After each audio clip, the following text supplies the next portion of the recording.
Hello, everyone, and welcome to the last of our latest bout of movie commentaries. Today we're doing Shazam, one of the much better DCU movies by a long Yay! shot.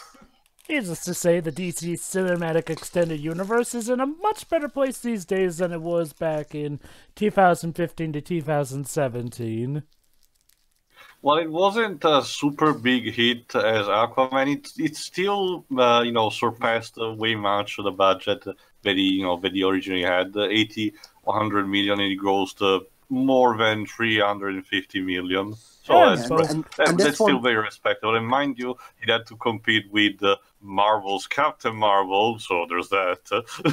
And this wasn't from main Warner Brothers. Technically, this was from their New Line Cinema division. But it's still part of the DCEU. So the same people that brought us Spawn and Blade. Ha! Well, I guess we can say that they've improved then. So basically, a bit of a spoiler, the general audience public liked this Captain Marvel better than the other Captain Marvel movie that came out. Well, it's a much better movie. It's better to explain this right before we start. It's a bit of a misconception because there's been a lot of name changes in recent years. The character we're about to see originally was called Captain Marvel. It wasn't even a property of DC. It was made by a guy who wanted to desperately compete with DC and created a Superman clone. And that's why this guy has a couple of powers that he shares with Superman. Then DC did what Disney is doing right now and outright purchased the comic book company that this guy had, acquired Captain Marvel, and used it in stories. Then in recent years, the Marvel company decided, nope, I don't like that. We want to rename Miss Marvel, Karen Danvers, into our own Captain Marvel. So now you can't use that name anymore, DC. So what we did, giving the same identical name of the person who gives me superpowers, Shazam. Because that makes sense. Yeah, Shazam was actually a very long-written misconception. See, for a lot of time, people mistook the name of Captain Marvel as that of Shazam. Except no, that's more so what the comic was titled. It's one of the genres of My Name's Not Metroid. Essentially like when people think that Samus's name is Metroid, or Phoenix's name is Ace Attorney, and so on and so forth. Basically, people mistook Captain Marvel's name to be Shazam, and, well, here we are now. Thanks a lot, Disney and Marvel. Yeah. Alright, the logo film was directed... Sorry, go on, Liebs. So the film was directed by usually a horror director, David F. Sandberg, written by Henry Gayden and Darren Lemke, with the screenplay written by Gayden. Huh, imagine that, a horror director directing a superhero movie. Where have I heard that before? And starring Zachary Levi, a.k.a. Flynn from the Tangled series. Or that guy from Chuck. He's Flynn to me, damn it. We've also got Mark Strong as our main villain, Asher Angel as the younger version of Shazam, and Jimon Hounsou, who seems to constantly flip-flop between this universe and the MCU, because he was in the previous DCEU movie. And I hear that eventually we're getting a spin-off starring The Rock. As Black Adam, yeah. But anyway, awesome. You need to start before the custom, I guess in this case too, the Warner Brothers logo. Take us away, Shiroi. Alright, 3, 2, 1, click. I'll admit, yeah, that's actually a good idea. Why don't you call the character Adam then, contrasting to Black Adam? Fuck's sake. I'll admit, I have not seen this movie before, but I've heard lots of... Really? Yeah, I've heard lots of good things about it. So let me get this straight. You didn't go to the theater to support this thing like you should have. I didn't have money to at the time. Where's your consumer spirit, Jova? You're supposed to consume every single product that comes out. Well, pardon me, I'm a college student. And I got dragged to it, and I sort of got dragged to a different movie. I don't want to say what movie I got dragged to by a date. Get out of my house. I mean, as somebody who used to be in university, I can kind of understand. It's a terrible, terrible thing. I know, right? I tried. Anyway. Oh, we're in upstate New York, so where are they going? Utica or Educate Ball. Don't count on it. Are they going Utica or Albany? And now, meet, ladies and gentlemen, the worst dad ever. I don't know. I'm Seriously. pretty sure the father in Chicken Little is a piece of shit, but Well, sure. How about this? The dad in Chicken Little, at the very least, at the end, tried to had his redemption moment. Yes, it was True, unearned, true. but at the very least, he tried to be somewhat nice to him at the end. This guy dies an asshole. So Actually, he's who plays the father? I seem to recognize him. so is he as bad as Lionel Luthor? One of the things that I really appreciate about this movie is that again, it allows for Zachary Levi to get more popularity even outside of his voice acting, because he's such a charismatic actor. John Glover. Boop. Thank you. Oh, it's Glover? Seriously? Yeah, John Glover. He played Lionel Luthor in Smallville. Son of a gun! That's I literally just made that reference. I thought he looked familiar. So here, All right, time to jump into hyperspeed. so let me get this straight. So once again, we have him playing an asshole dad in a DC property. I mean, yeah, are you surprised at this point, Trevor? some interesting typecasting. Also, he was also Dr. Jason Woodrow in Batman and Robin, in case you forgot. So. Oh my just God, have to- he Well, there you are. was. He's in a better Warner Brothers, but okay, technically New Line Cinema. Wait, Um, guys. Let's think about it. In the last movie, we had Nicole Kidman from Batman Forever, and now we've got a guy from Batman and Robin? Wow. Anyway, you were Oh, saying Tio? that caterpillar looks interesting. So you were saying Tio? I forgot actually. I was bringing up the whole, well, the guy who was in Batman and Robin is in a better Warner Brothers made, but I said technically New Line Cinema made film. Oh, okay. It's well, isn't it line owned by Warner Bros. Anyway? Yeah, at this point, Yeah. obviously. But yeah, okay. Also, this is a good point because you were seeing from the scenery.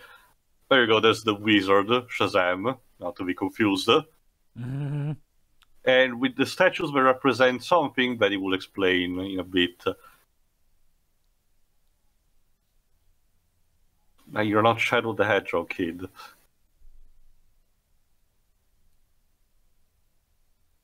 Oh, but I hear that they're a wonderful motley band of anime folks. Okay, the way DC integrated the mythos of Captain Marvel's Shazam is the fact it combines a bit of deities and magic into it. Like I mentioned in Aquaman, DC operates in a much more straightforward sense magic. It's not like it's a technology. No. It's straight up magic. We don't have to explain shit most of the time. But here instead incorporates a bit of deity lore, which is also a prominent thing in the DC universe. Cannot stress enough how important it is that you're pure of heart. Oh, shit. Also, By the way, yeah, in case you wondered, they actually got actual voice actor, to voice the scenes. Particularly Steve Blum there in the pole and Fred at the shore. Wow, no Frank Welker. That's surprising. So anyway, Jimon Hounsou, he was actually not the first choice to play the older Who are the others? Shazam. He was originally supposed to be played by an actor named Ron Cephas Jones, aka a guy more famous for being in the drama series This Is Us. Oh. But Jones had scheduling conflicts, so we got Jimon Hounsou instead. Wow, test failed.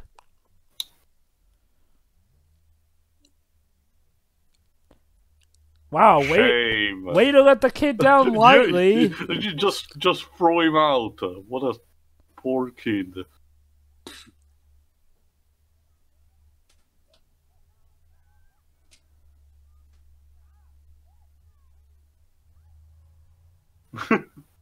Oh dear. What are these superhero movies where parents get into Well, car hey, at least accidents all the time? Hey, at least they avoided the truck. There's Wow, that, and I the guess. car didn't crash into the tree either. Pretty lucky, huh?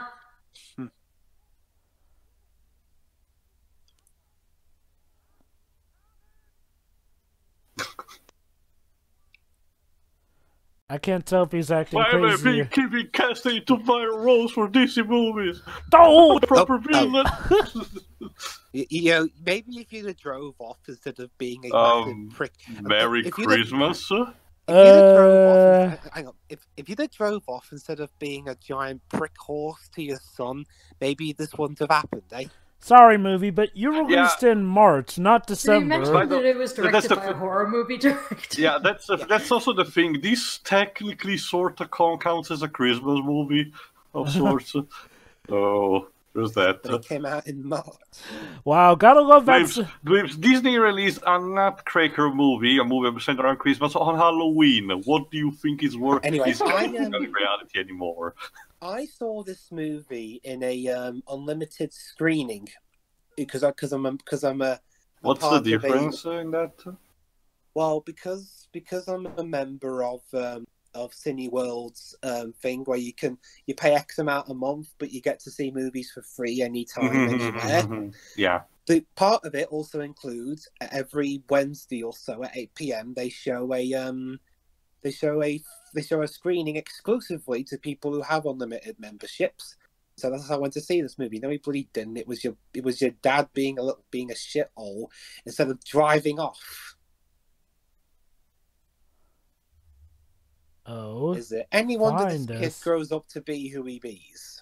He's gonna become Lex Luthor. I mean, he has the same dad as Lex Luthor. Somebody say. And he's also played. Hey, the future him will also be played by a bald guy. So yeah.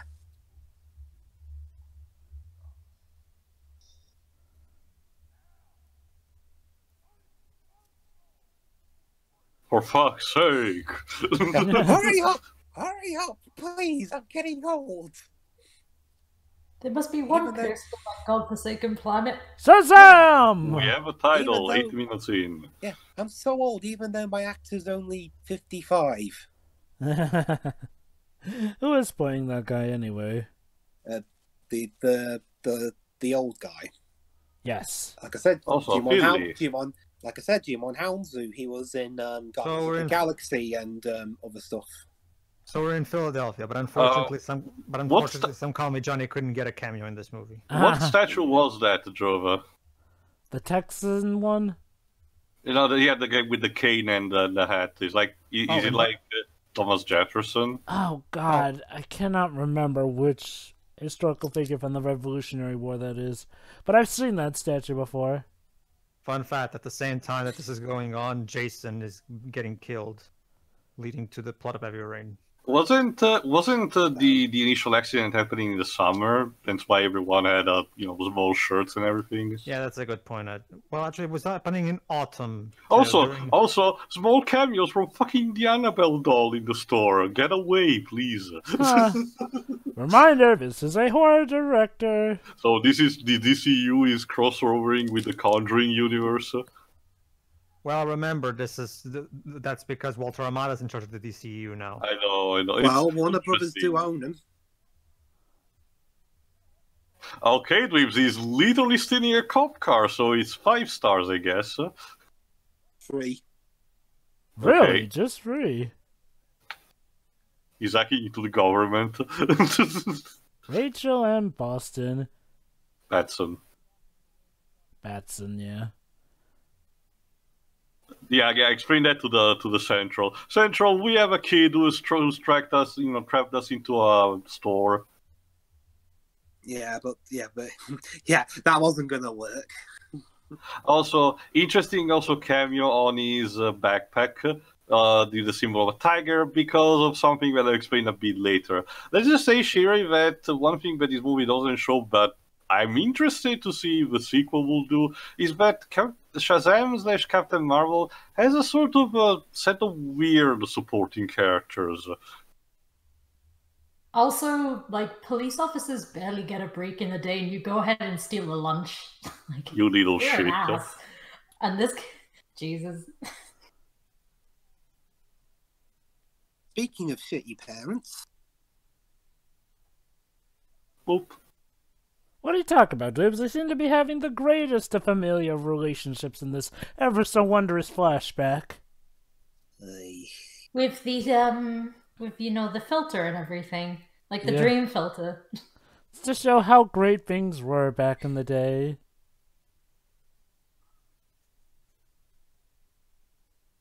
Oh. Oops.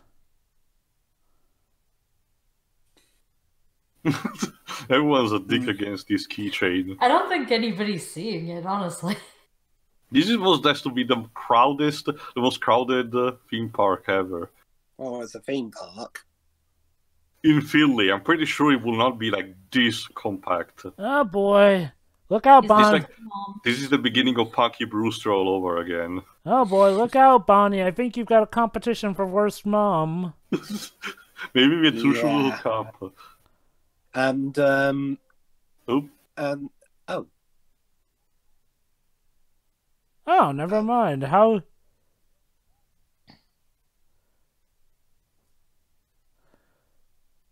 Don't tell me. At least your parents alive, unlike that kid that I heard about, that Bruce guy. Don't tell Yes, me Jetta? that... Don't tell me that his mom literally intended for that keychain to go rolling there just to make him go after it. Java, this is not FIFA 17, the journey. Come on. I That mean... didn't know a German. Well, she certainly didn't seem to be in any effort to find him now, Also, did she?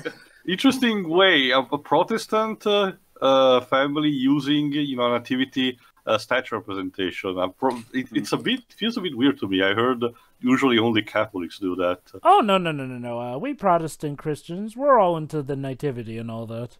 I don't know. I know that it's like the physical statues like that seems Oh. to be only something Europe tends to do. You'd be surprised. We have quite a lot of Christmas decorations regarding that.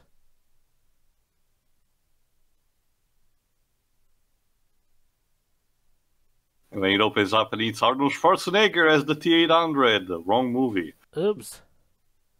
Definitely not the same number. Well, Maybe for the Netflix adaptation. yeah. Oop. Busted.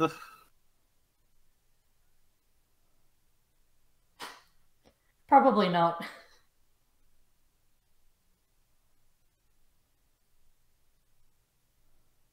ouch.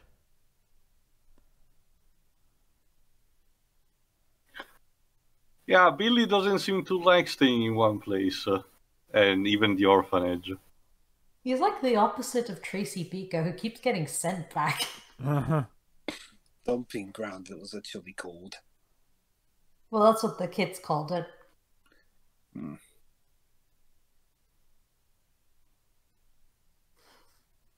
Yeah, Batson is a somewhat common name. In case you need to know, younger Bill, Billy is played by Asher Angel. I mean, he's a kid actor, so I guess not much of a career, but let me check what else he did. Was he an episode of Criminal Minds? And a bunch of other stuff that I don't know. But he started in 2008, so when he was still 6 years old, so... Huh.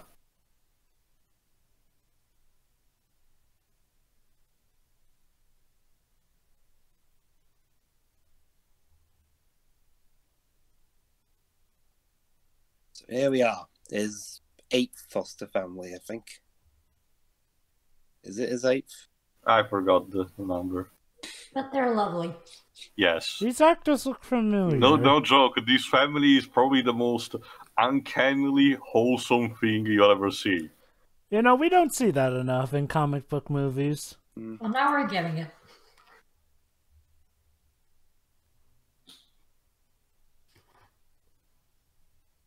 So, Tio, between this Christmas movie being released in March and Disney's Christmas movie being released on Halloween, which do you think was better?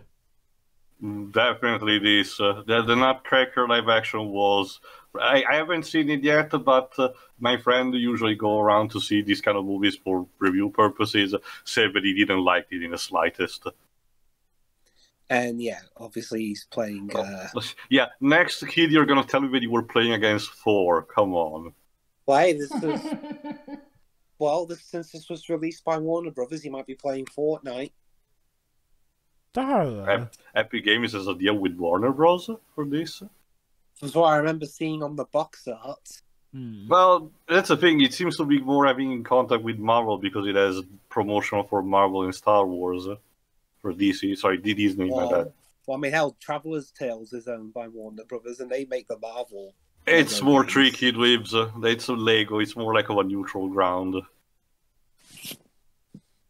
Oh.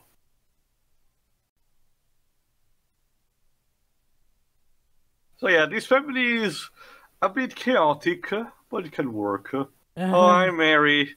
Enjoy your future. It's gonna be great. At least I can hope for this movie series, because if they try to do what the comics did, yeah. You're gonna have to be specific, because the comics did a lot of crap with her. But I'm guessing... like, say, choosing to be evil 2 times, being possessively demonic 3 times, and then losing her powers altogether. And then there was that god-awful miniskirt. Well, the miniskirt has been a thing pretty much the ever black since one, specifically the black one that accentuates her curves. Oh. Oops. I blame R2. Of course, it's always R2. Hey, Pedro. Oh, Pedro. Wow. Okay, then. Okay. I can see a lot of inspiration from Home Alone. Wow, so Pedro in this one just brushes by and ignores everybody. Dweebs. Sometimes a person can be of a few words.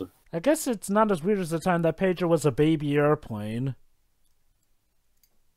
I mean, well, hey, there's a footballer called Pedro, so... And Pedro Pascal, and also my friend Pedro.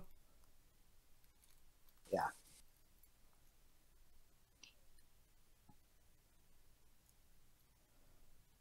Yep. This is Freddie Freeman, played by Jack Dylan Grazer. Game of Thrones. So how's the crap ending? This was actually before that ending came out, but yeah, pretty much. This is not his breakout role, but it was instead it was just a year before. And he also has crap jokes because cancer is funny. Oh. Ooh. Hey, oh my god, I just realized that thing looks a lot like the Batman symbol on Robert Pattinson's bat costume. Just less edgy. I don't think Robert Pattinson was cast yet, but hey, Superman. Again, a bullet-shotted Superman. Gotta establish that we are part of a bigger universe. Without hopefully getting too bogged down in that. Honestly, this movie, aside from the stuff of its own movie, it's not setting up that much for the bigger scheme of the DC universe. It's not Iron Man 2 or anything. Again, the higher-ups have mentioned the fact that after Aquaman success, the movies would have been a bit more self-contained rather than progressing a larger plot, which I don't mind, because the DCU needs to take its time right now. Because one thing they tried to do was rush things out, to get to the Justice League movie without getting all the necessary stepstones. Oh, let's try this. Come on.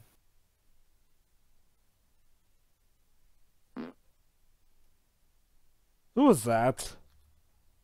Sorry?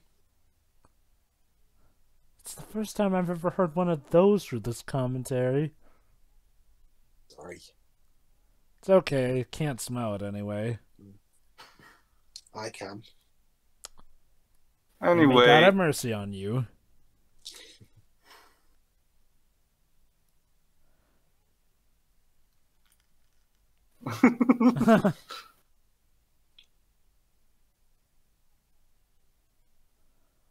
Oh. Aww.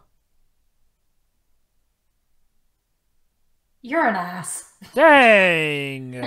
Billy, the DCU is surpassing its edgy phase. Get over with the times, come on. I mean, I know he didn't, want to be mean, but Jesus.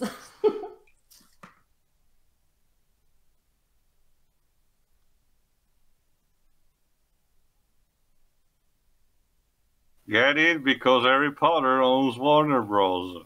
The thing is that that whole scene does feel quite Harry Potter. Reverse. Warner Bros. Owns Harry Potter. Oh my god. Oh my god. So that's what Harry became when he grew up. The president of Warner Brothers. This is probably the reason why it's doing such a sloppy job with that level of franchises. Ouch. Including his own. Well, I'm looking forward to the Edge of Tomorrow sequel. Oh, we're getting an Edge of Tomorrow sequel. Yeah, it was in program for a lot of time, Jova.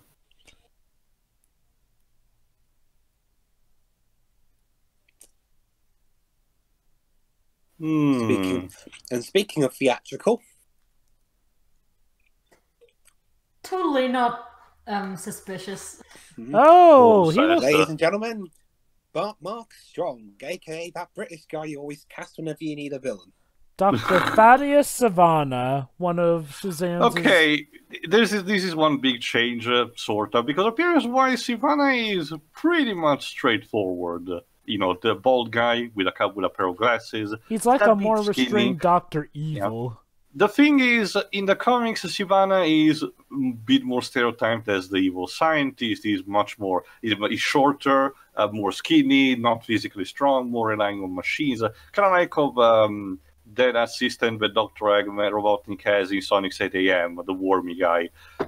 So here instead they made him more, you know, a normal guy that eventually gets super strength and stuff like that.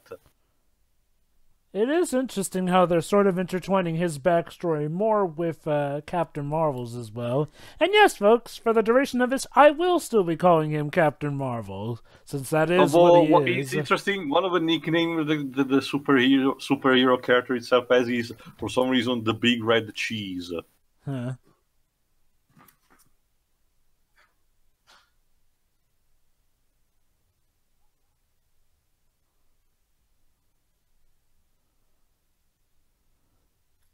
Did I tell you to come in? I let myself in. You in. didn't shut the door in her face.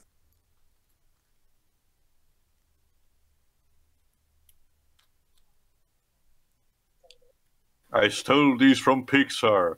I heard it conduces to another world. Jova. Yes? When you hear, well, once you've heard enough of it, what do you think of Mark Strong's American accent? Wait, he's trying to do an American accent? Yes. You have to understand, Lives, that aside from you and Shiroi, we don't really get a grasp of when a British actor is supposedly making an American accent. Oh, okay, I'll just put it like this. He doesn't sound like he's trying to do an American accent. He sounds like he's just doing his own accent. Oh, so yeah, apparently after this, despite having spent years cataloging this, Savannah just decided out of nowhere to explain his obsession to his secretary just now. He's gonna kill her, isn't he? That was perfectly timed. That's and, what's called comedic timing, and now you're dead. Wait, did we mention this was made by a whole... It's like the way she turned to him. It was just like, you son of a bitch. Well, okay. Okay, to his credit, he didn't kill her. She technically killed herself. Yeah, so, a ghost comes to say, why did you say a thing? Ooh. Oh, hello. It worked. So did that door just appear in there, one has to wonder?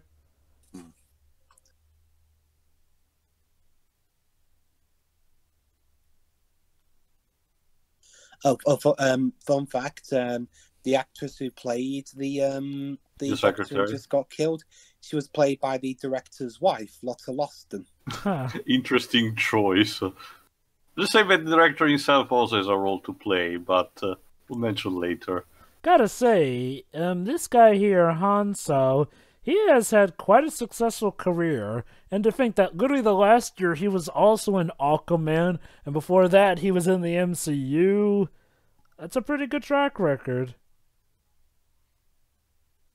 So yeah, Savannah actually brings a good point to the fact that with his action, the Wizard Shazam kind of screwed up his life. Mind you, mind you this, Sivana himself what shows is his obsession, don't forget that.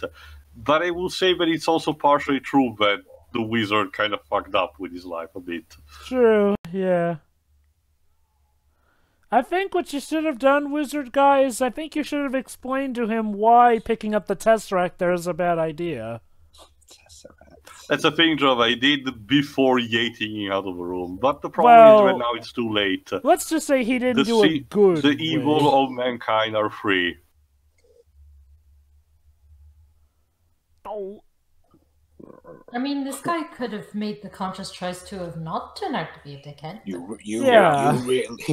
really should have had a better recruiting. The wizard isn't blameless, though.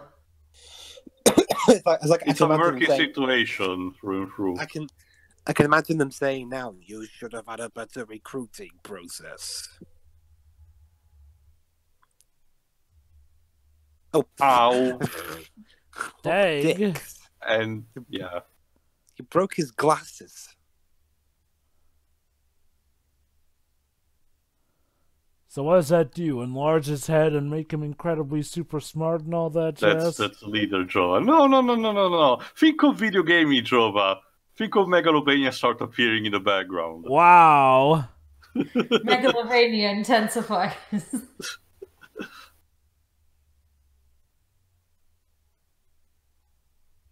Maybe you should have told him all of that before yeeting him out of the place.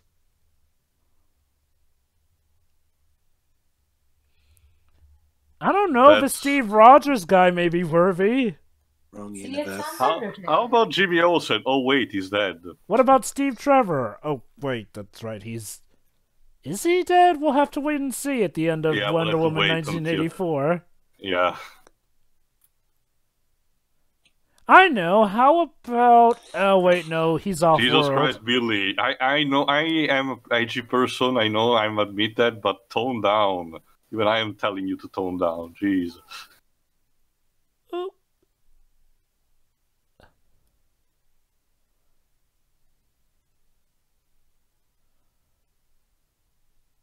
You didn't even eat any of your lunch.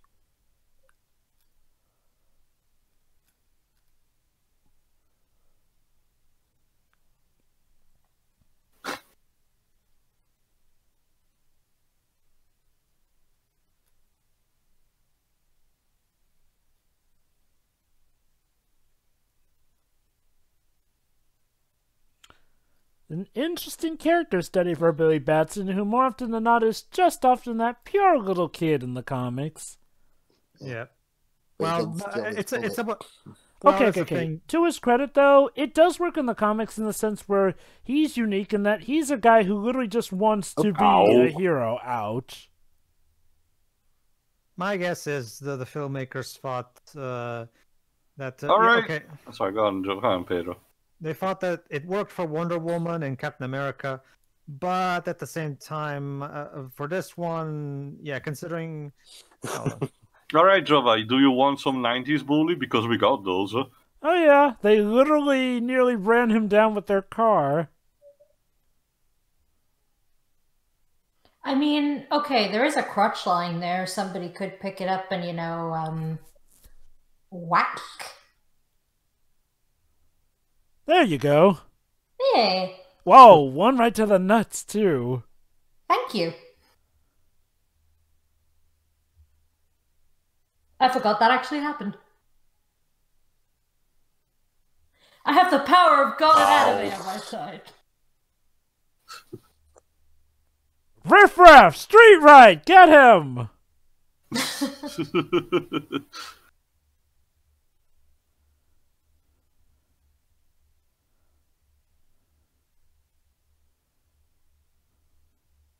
Oh, I thought that was a little. I thought it was like a little supermarket he was going into. It did look like he that, looked like a bit. I admit that. Oh, interesting thing.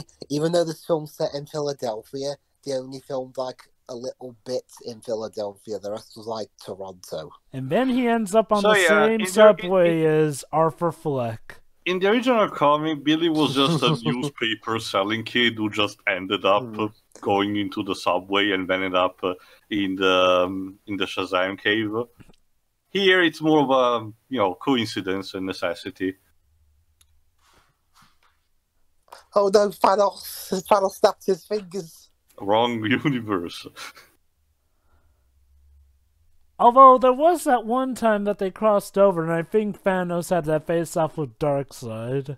I don't know if it happens in Marvel vs. DC, but in JLA/Avengers, it's more like Darkseid got a hold of the Infinity Gauntlet, but couldn't manage It was to use useless. Unfortunately, the only way that crossover is going to happen is if either Disney and Warner Brothers decide to work together, or Disney just flat out buys AT&T, the lot who own Warner Brothers. How sad But is if it that Marvel the... is still going with the everything is canon thing, then technically it did affect the DCU. True, yeah. Actually, JLA/Avengers is canon at least for the DC universe, Sheila, believe it or not. Do not lean against or block the doors. As for why the Infinity Gauntlet didn't work, apparently it had the wrong Infinity Stones for the universe. No. It works the same thing as it did also in the MCU. The Infinity Stones have to be the same universe. No, you probably missed one. Yeah, Billy, I'm not sure that's the right exit. Is this my stop? But yeah, like I was saying, that's the thing too. Considering the tragic backstory that they give to Billy in this movie, it makes sense to have him not be the pure-hearted kid that he is in the comics, because it wouldn't make sense for his character to it wouldn't really make the arc as satisfying in the end if he didn't have any proper development to go through.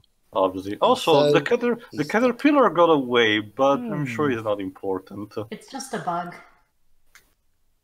I kind of forgot about the caterpillar, to be honest, while I was watching this. This is more so one of those cases where it's more like he See, will become. This is more so in the case where he doesn't start off as a super duper nice kid. He just becomes one, basically. Is it the very hungry caterpillar? You wish, Dweebs. Kid, I don't have much time for this shit, so there you go. You're worthy. Take this.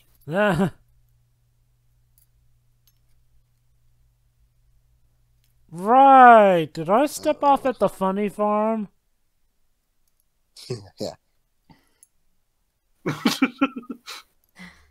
I don't think he's patronizing you. He's genuinely confused. You know, you gotta feel for this wizard. 1 minute he's going up against Dwayne Johnson and Dom Toretto.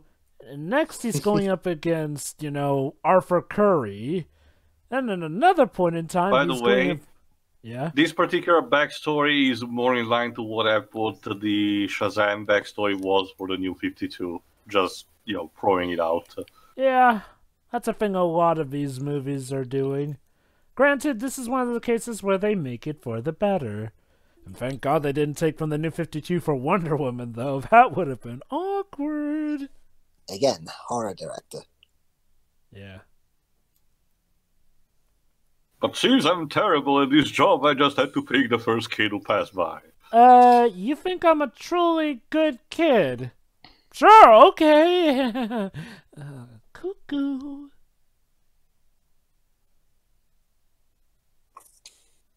Oh, he's honest. The thing is, though, that's always the reaction from the people, from people in this situation. That's because humble is a virtue, Shiri. Yeah, sorry, kid, you're like the one guy left. Ew. Awkward. It's dangerous to go alone. Take this.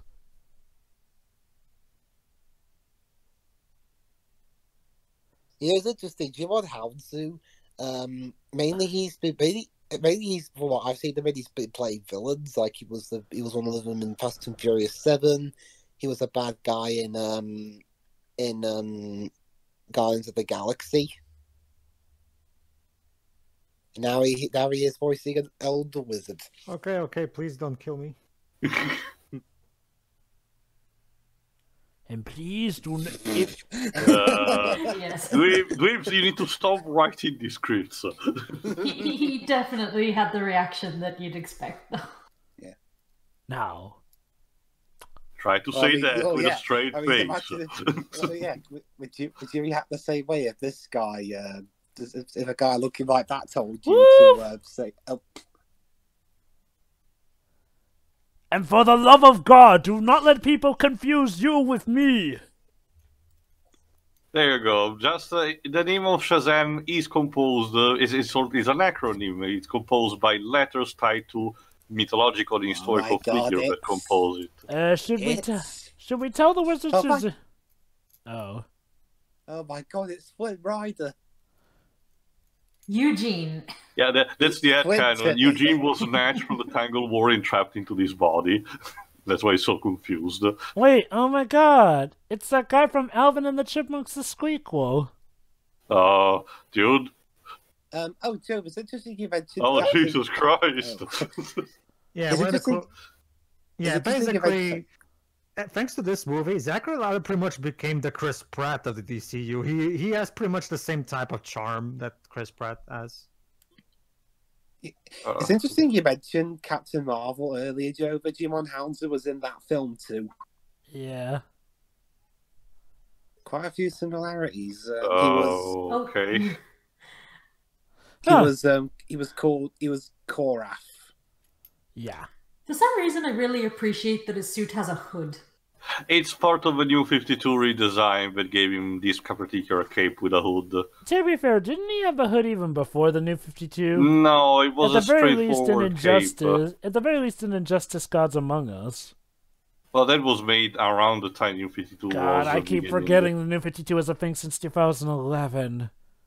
Wow, God, the New 52 is old. And dead, but nonetheless old. Well, not really. Remember, with Rebirth, it just altered a bit. Hey, Pedro again. Ooh. You got an F. Get rid of the evidence. Damn, Pedro, what's up with your grades? Okay, I promise that is the only Pedro joke I'm going to make, because I honestly can't think of any more. Oh, what? Whips, come on. That's what the My Little Friend Pedro game is for. No, Pedro. It's called My Friend Pedro, not My Little Friend Pedro. Have you seen Excel Saga, Dwibs? Sorry, Tia? I'll ask you later. I promise not to abduct you. You look like you've seen a ghost.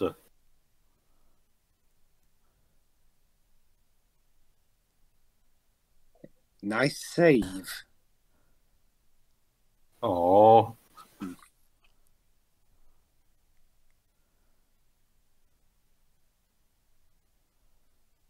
Take a shower.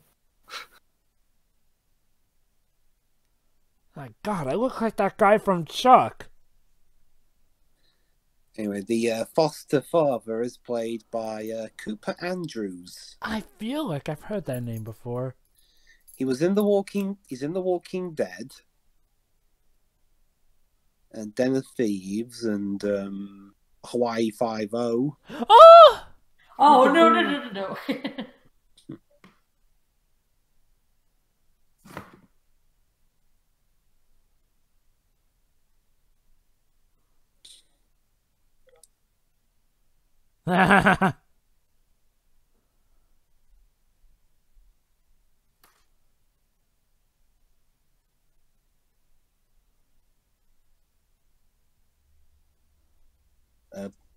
Cool.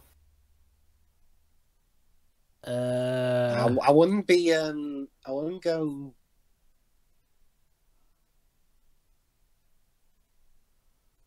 That is a legit good point. How do you go to the bathroom? That's a cosplayer's problem. All right, testing.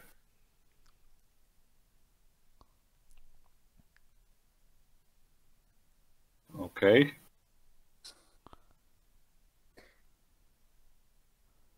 This is an interesting idea for a superhero. One who literally has to learn everything from a big responsibility from zero. It's weird. It's like a more primitive, external body version of Firestorm, in a sense that one is in the pilot seat, but the other tells him what to do. Mm-hmm. And 10. This will make for a great YouTube poop video. Yep. Did someone switch out the video of him just falling on the ground and falling into like a huge pit or something? This just in: costume idiot cosplayer jumps off car and gets hurt. Over like 55 of them were uploaded every minute.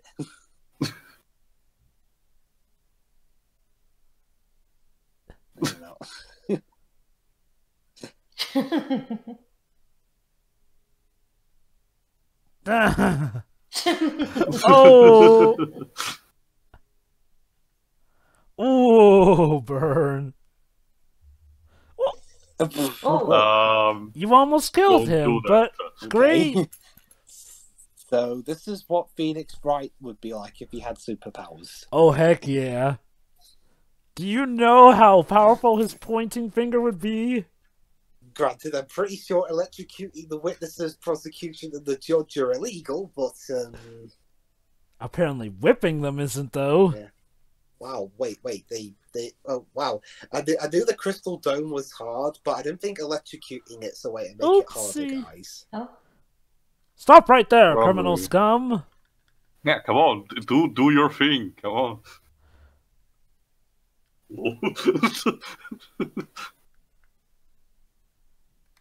Now go help!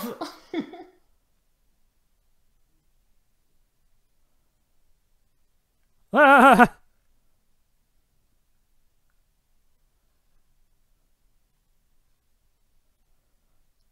Huh. You are a capable woman. Yeah,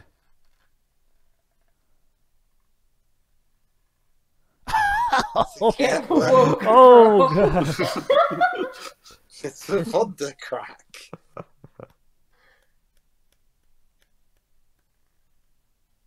Still a better name, probably. Mr. No, Philadelphia. still a better- Captain Philadelphia. Power Boy. Sorry, that name's taken. How about Wonder Boy? Taken. Damn it. Hey, have you met Power Girl, though? She's very nice. Whoa.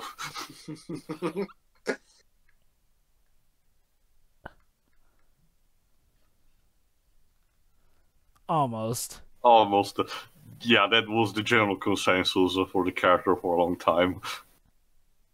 Thankfully, in more recent times, they have managed to, you know, stand out more on its own. If there's one positive thing that New 52 did is to reinvent effectively the Marvel family and Black Adam in order to have to stand out more.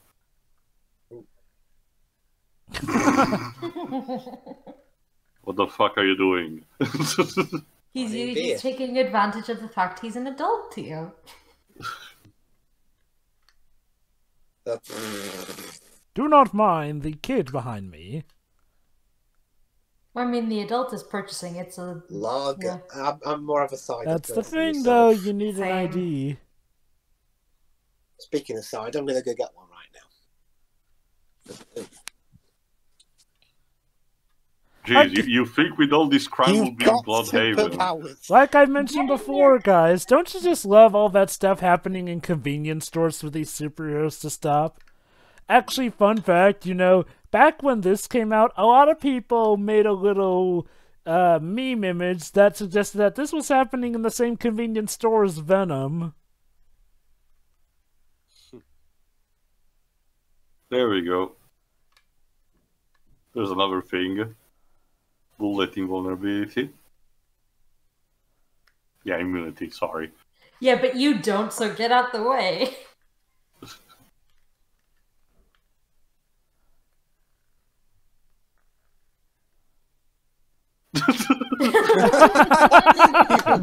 Yeah. I love what's coming up in a. I love what's coming up in a bit.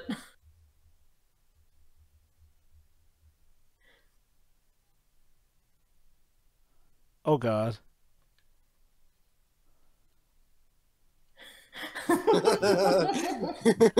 Okay. Ow, oh. They still hurt your soul. Ah. Yep. Out you go. Well. He literally tied them up in Christmas lights and everything. Can we all just agree that Zachary Levi is absolutely perfect in this role? Oh, Yeah. yes, he Yes. is. I He mean, has hey. to pretty much carry most of the movie, and yeah, he does the job. Yeah, but yeah, they don't like the beer, so they got Look, it's Zachary. Product placement. It's I'm really glad Zachary he's come Levi. a long way since the Alvin and the Chipmunks because he's such a charismatic actor. You know, he's living out one of the dreams of a lot of actors. Captain Sparkle Fingers. Captain Twilight Sparkle Fingers. Oh No. my. Oh, God. Warner Brothers don't own. No, they don't, do they? Who did who had the movie right for the MLP movie? It's Hasbro, so I guess Paramount? Lionsgate. Huh, weird. Yeah, I know, but Hasbro are a weird bunch. I mean, they Yeah. have Power Rangers now, so It seems Hasbro is more consistent with the IDW comics, so they're crossing over everything they have right now. Oh yeah, like there's gonna be an MLP and Transformers crossover. That's looking to be pretty awesome. Okay, is that actually, a comic? yeah, a comic in the production right now. They'll Anyway, watch it eventually be a actually, movie.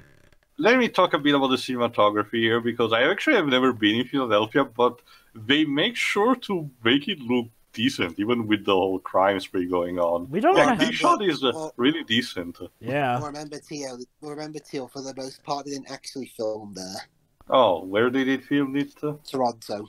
I'll give them Damn. credit though. I've been to Philadelphia and they do a good job making it look like Philadelphia.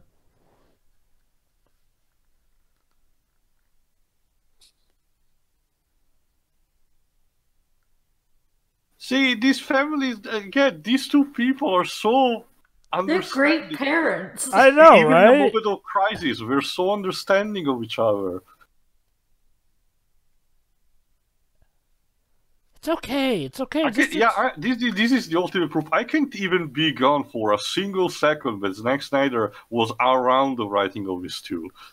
Yeah, that's part of the reasons why I really like this movie. The adults are actually Adults. Yeah. This is like the first DC movie not to have any bit of Zack Snyder touching it, correct? I Yeah, I don't think so.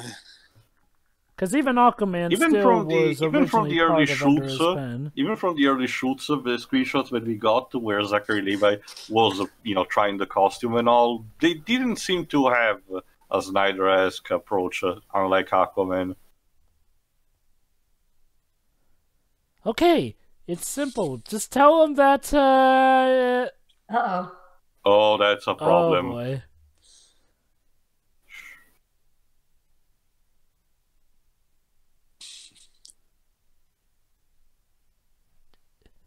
Just ignore everything you've learned about stranger danger and hear me out. A wizard. Oh.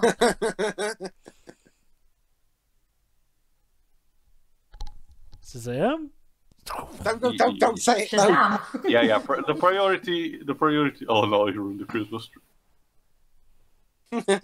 He did it.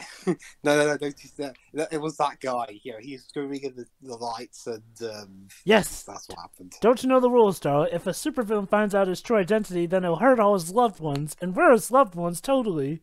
Besides, this is not the Jaime Reyes Blue Beetle run, so we cannot have a family that knows about it. Come on.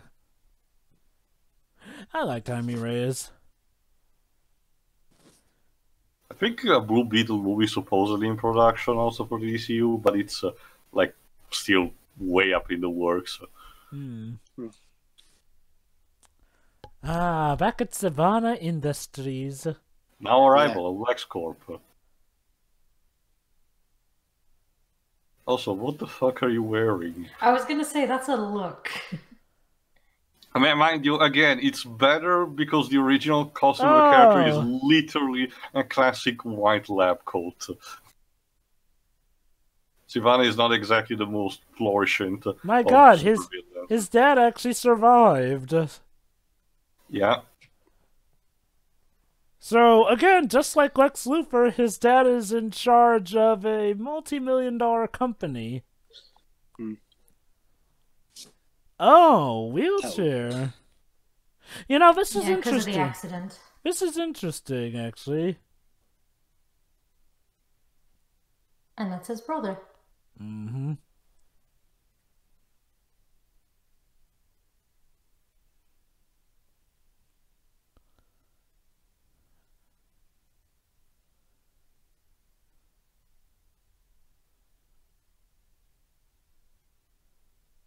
Yeah.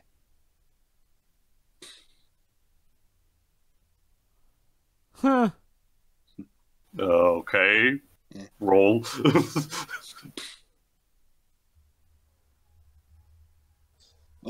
Yeah, I literally just yeeted him out of the building.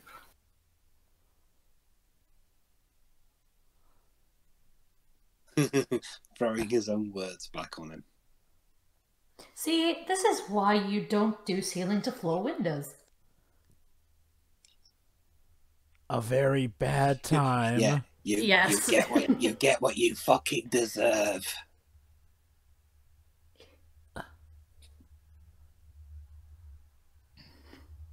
Please don't mind when we just, need hardware You for the literally snacks. feel your sins crawling on your back. Your 7 sins.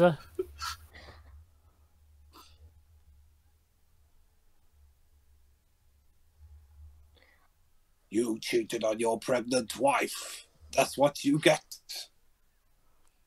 You cheated on your diet, glutton. Don't worry, everything is fine. Go on your break, it's fine.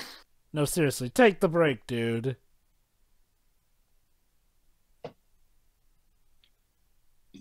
Can you imagine if this guy had to replace for one day a guy that needed Yeah, nope. a day of sickness at home? Yeah, nope. Yeah, run, dude. Yeah, noping the fuck Wow. out of this. That has got to be one of the smartest security guards I've seen in the DC cinematic universe. I guess after the events of BBS and Justice League, they learned. Yeah. Again, horror director. Help! I think I'm about to be murdered by my son! Again!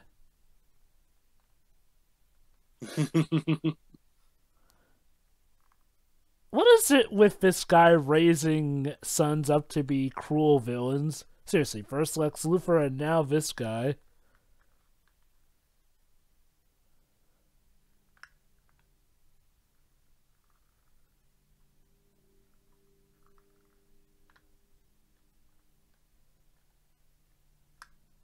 I don't know, it seems to do wonders for Lex Luthor.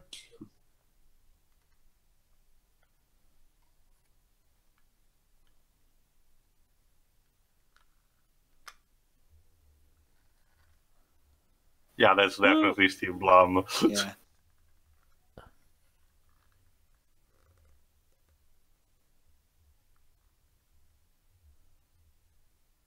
Why aren't their mouths moving? They speak in mental talk.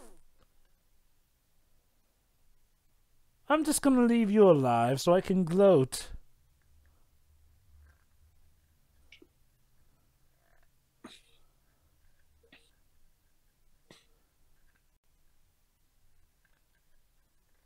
Hmm? Oh, snap. Oh. Well,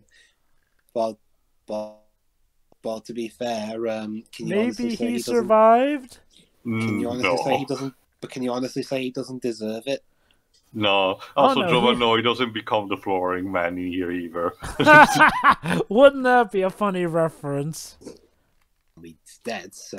So let's see. You need context, please. Basically, you know that sightings that kills Poison Ivy at the beginning of Batman and Robin? In the comics, he's supposed to become a superhero in his own called the Floronic Oh yeah, Man. I love the Well- irony. At Savannah Industries, our focus is family, even though you just killed yours. To be fair, his family weren't exactly good family to him now, were they? Also, why do you two assholes drive up to a school to wait to harass some kids? They're 90s bullish hero. They are compelled But to this do that. takes place in modern day. Oh, Oh. Okay, I don't remember where we parked, dude. Dude, where's my car?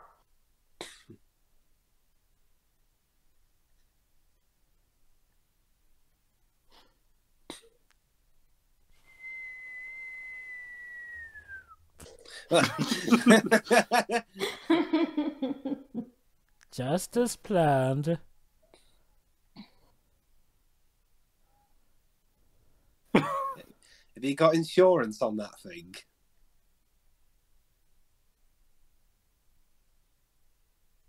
Let's just say it's an act of God. They're too stunned to beat him up today.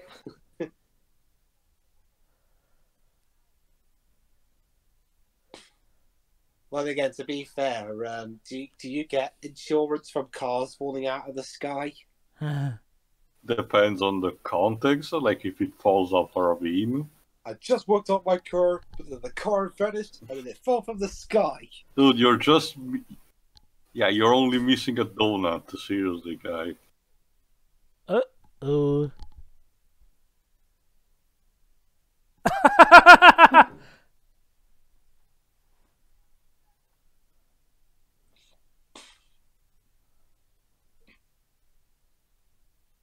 Give me credit. My dad is an adopter.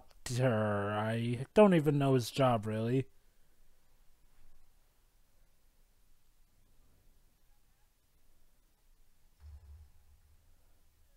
Oh, that's so nice. The trench coat disguise never fails.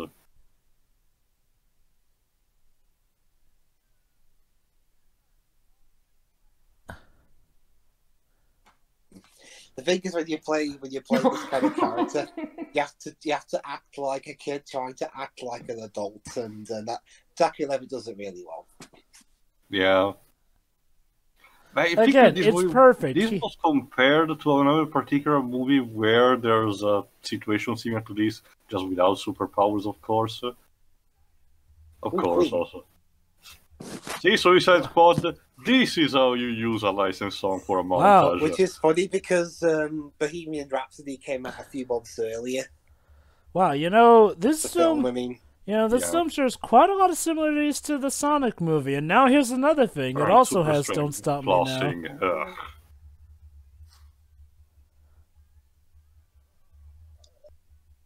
So the audios will bleed through, get done for copyright.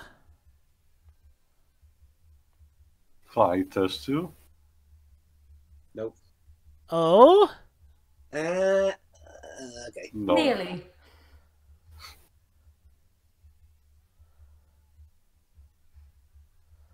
Thank God he can't cut his own hand off. What if These are eyes.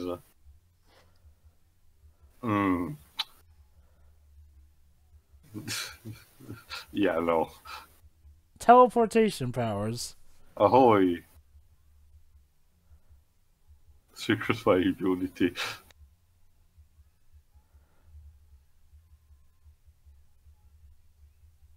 Ha! Matched up perfectly with the song.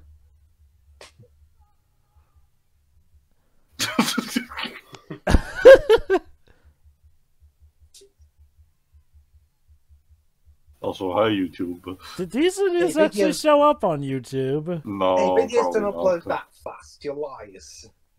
Those are the view counts. No, I was talking about the upload speed. Yeah, YouTube doesn't upload that fast. It's a representation.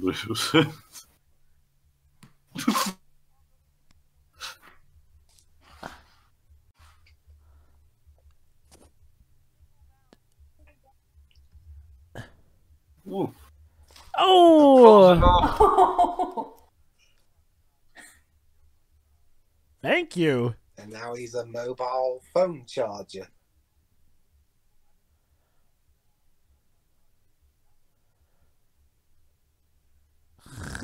Like I said, it's Zachary Levi getting to do what a lot of actors want to get to do. Act like they're... That guy's phone was already charged. Yeah, I was gonna say, how could you tell? Oh no, too much Dr. Pepper. And this is the pure of heart one. Yeah.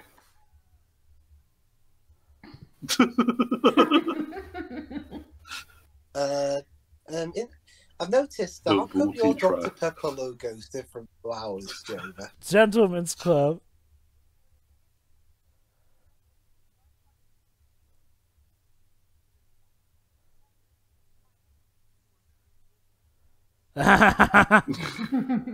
You know, yeah, I could totally see kids doing this. Pure of heart. Yeah, I was about to say. Oh boy, yeah. Again. Oh, Mortal Mortal Kombat. Kombat, because Warner Bros. Owns it. And on the To Xbox One.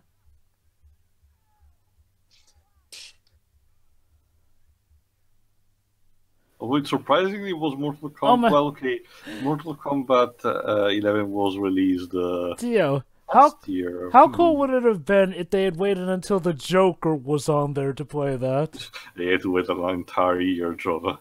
But can you imagine? Well, I guess if in the Shazam sequel he still plays it, they can talk about how the Joker is in the there. The DCEU version of the Joker is gone at this point. Oh yeah, probably. Maximum voltage. That does Yeah, make me wonder. slight spoiler for Birds of Prey, folks. Yeah. Hey, no, hey, if anything, people celebrated his death.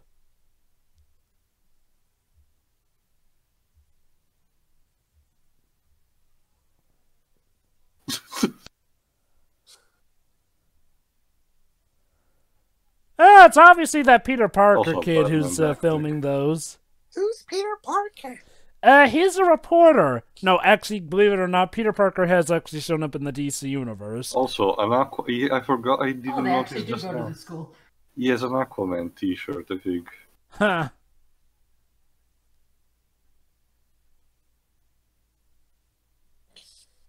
Oh, I hate this whole Yeah, thing. possibly probably the weakest point of the movie. Don't get me wrong, this movie Oh, is Red pretty Cyclone, much sorry. fantastic, but you know where this is going. That's exactly what I hated. It's such a thing in American sitcoms. I just can't watch it comfortably. It's horrible. We're like, he makes a promise that he'll show up, but he can't show up for it? Well, gee, Jova, how did you Yeah, guess? what do you think, Jova? Oh boy. I wanted to leave the theater so bad for like 5 minutes.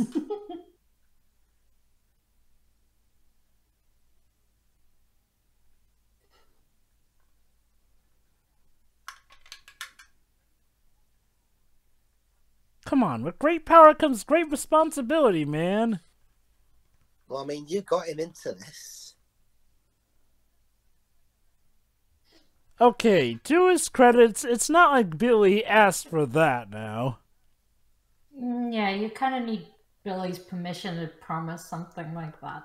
It's like, for as cool as superpowers would be, I wouldn't exactly want to use them that abusively. And if somebody asked me to use them like that, yeah.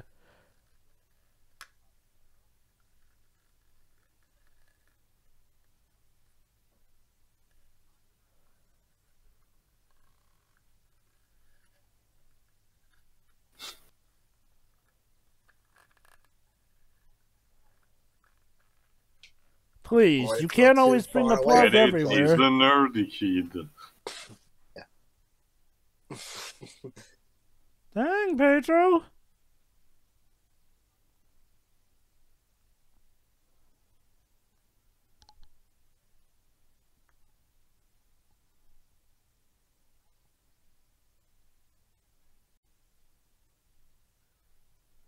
Huh.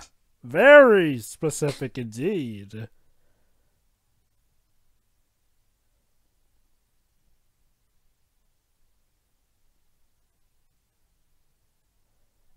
Pushing away his family. You got him involved in that situation in the first place, you Yeah. prick.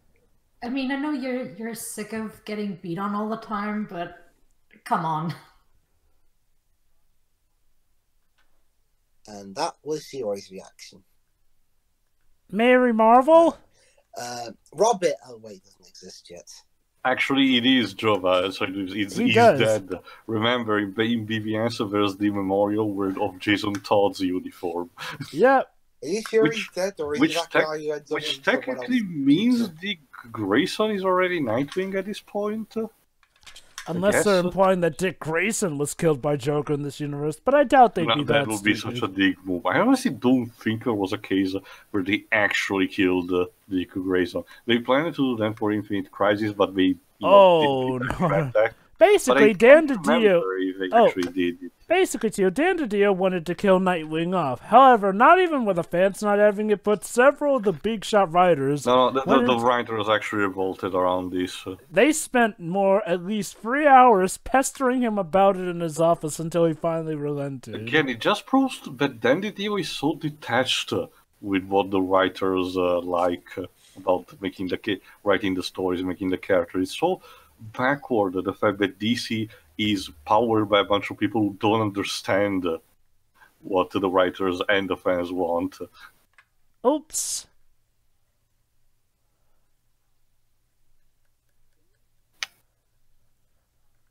Yeah, it is.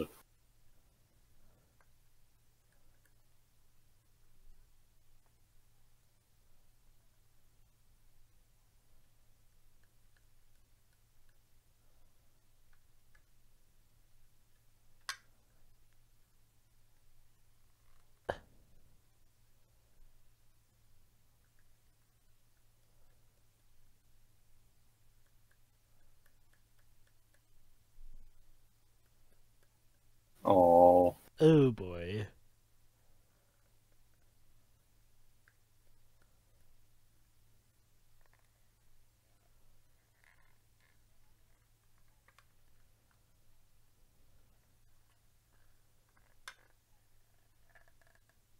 It's family, man. It's all about family, Dom. I mean, she got in. It's just Doesn't want to leave the family behind.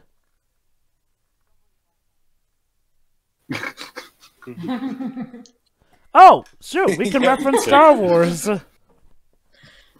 Oh my god, that's another thing it has in common with the Sonic movie. Are Disney and Warner Bros. Just gonna take silent jabs at each other all the time I like think this? so. Well, apparently Paramount's getting in on that action too. It's like a bunch of children please laugh away with each other.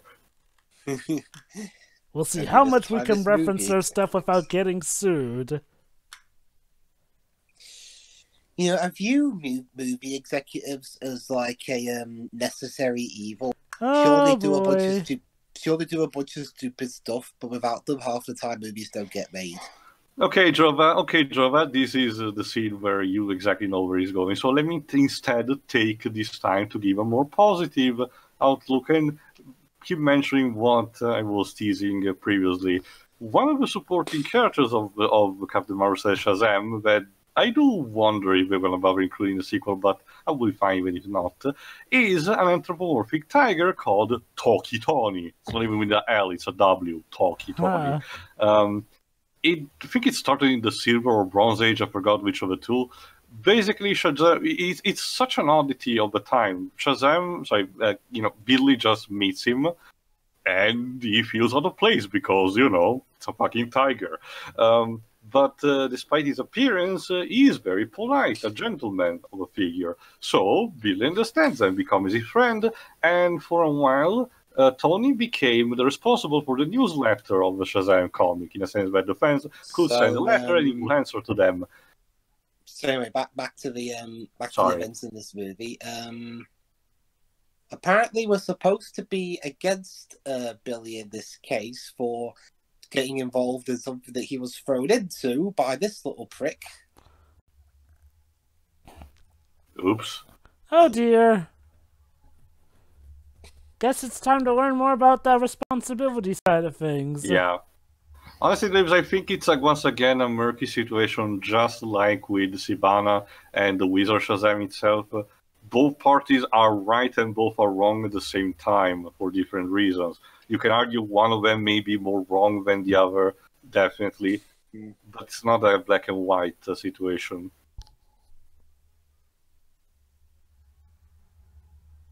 I guess moving to the back of the bus wouldn't be helpful in this situation. This is not like disaster report.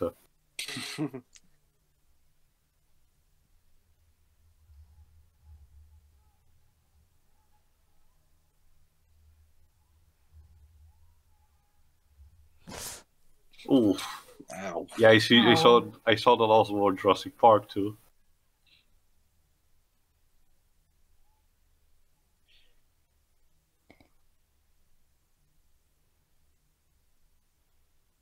Perfect. What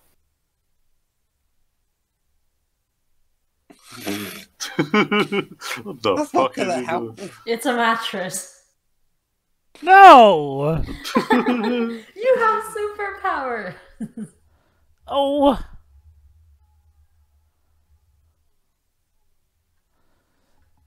You're gonna have to do this. At least you're gonna do something. Well, they And died. then everyone died. What a short movie.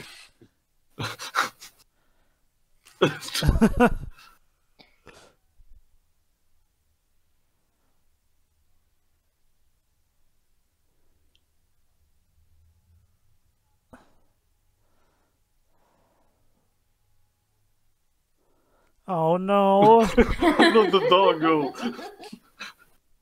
Please move away. Some days you just can't get rid of a bus. Move, doggo, please. There you go. So he has strength, but not exactly as much strength as Superman, seeing as how there's a bit of strain against that bus. Well, he probably broke someone's arm. At least we're all alive. Trust me, Dwarves, broken arm beats being dead. Obviously, broken arm beats broken neck. I mean, it makes sense. It's is the always nice. DCEU. It's always nice to see grateful citizens in a superhero movie. Besides, Joe, remember this is the same universe where people praise Superman even though he destroyed the entire metropolis. So this is small potatoes compared to that.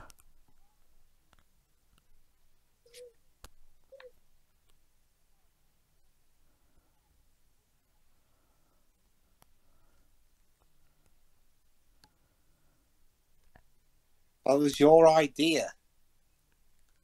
Well, actually, that part wasn't.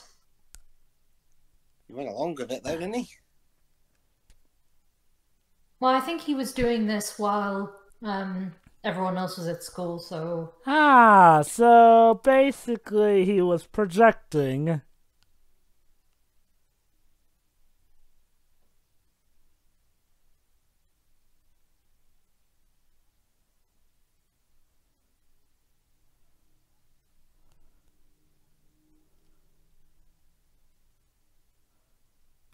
Wait, when did he bully anyone? A bully? Since when? Excuse me. Like, the showing off, yeah, but the I'll bullying- remember what he means. I think what he means Oh No. dear. Worst Hey, timing ever. is... Hey, Fad. I think what he means is that he's behaving exactly like the bullies, the typical bullies that we've already met in this movie, you know? Well, he wasn't.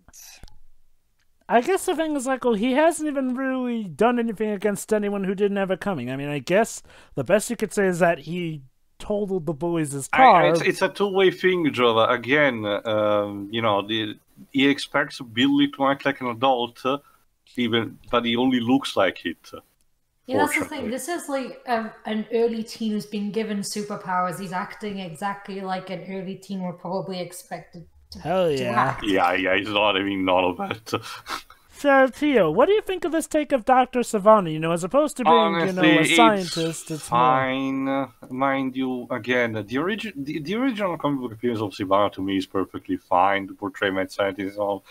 But considering the circumstances, I understand why they had to do this. It's more so, it's for the purpose of making him more of a threat. Shazam has his...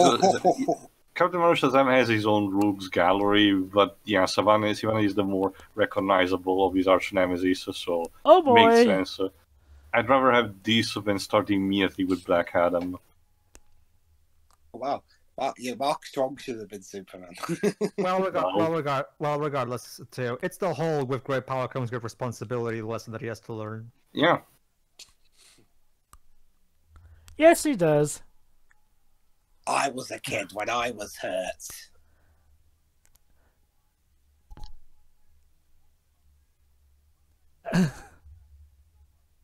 No. Nope. It's not about what arm it is. It's about what you do Yeah, with it. what the hell was Clark doing at this point? Oh my god, he literally pulled a Superman. Sort of. Basically, in Superman Returns, back when Clark was figuring out his powers, He nearly crashed too until, whoop, right at the last second, learned how to fly. Oh! Close enough. Oh! Oh my god, did I just run over a superhero? Yeah, Oh, no, Jerry, this is not oh gonna my look God, good on your resume. Oh my god, I killed Superman. Please stop saying you can fly. Imagine the truck driver got mixed up and thought, oh my god, I killed Superman. Yes, and I can also get my ass kicked.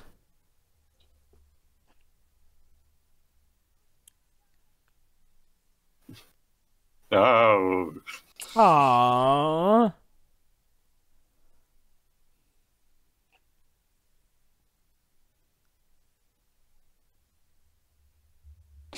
That doesn't answer her question at all. Like, It's a script. Molsent has a little time to I improvise. mean, I get that, but that guy has literally zero improvisation skills. Come on, guys, just come up with something. It's your job. You can pay for it. Hi.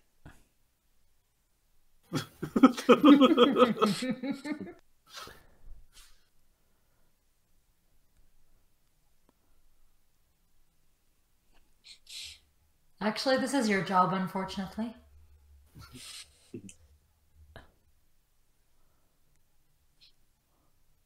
Look out! You're running into the Build-A-Bears!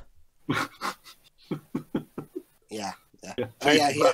Batman. Yeah, that looks more like his animated series, so. It I was is. about to say, was that Kevin Conroy they got to do the voice? Think Think maybe, so. maybe they just used the archive clip. Yeah, recycled clip. Also, a lot of those are actual Batman toys.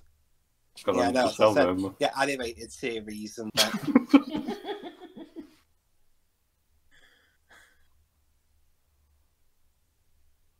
Shoot lightning at him. Oh, hey, Payless.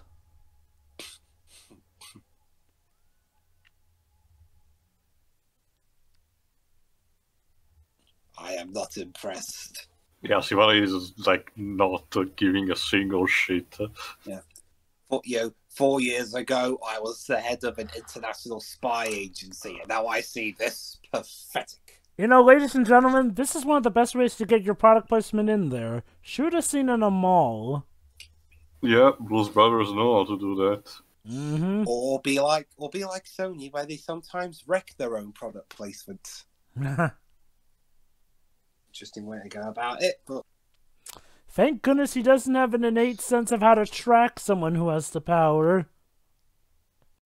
Maybe you can find that another way, Jova. Uh-oh.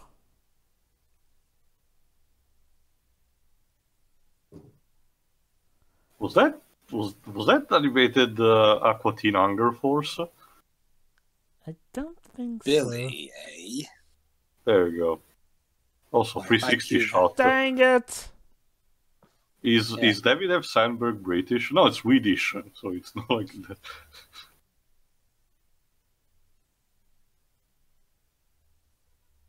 He literally has a scar for crying in the bucket! He has a glowing eye. Yeah.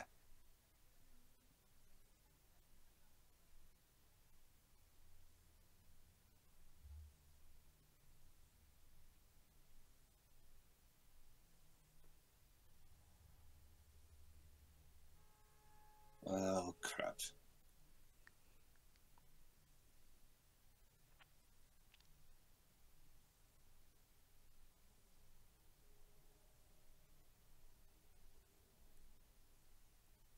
I'm sorry, I got beat up by Mark Strong. That happened. That's like, it happens, I guess. You know, we all have a time in our lives where we get beaten up by Mark Strong.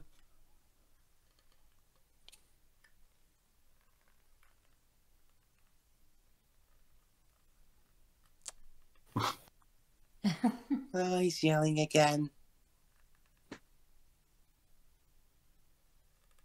Huh.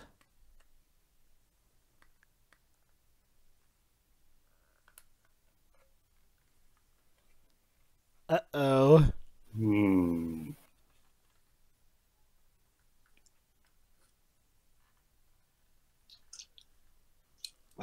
So yeah, putting the dots together. In another display of intelligence, the other brothers are figuring out things on their own in a smart way. Yeah.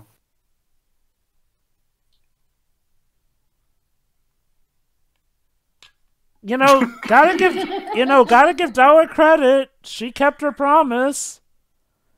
Yeah, we're good sister. I mean, she did keep her promise. She kept it secret. Kudos. That's something probably even an adult would have a problem keeping a secret.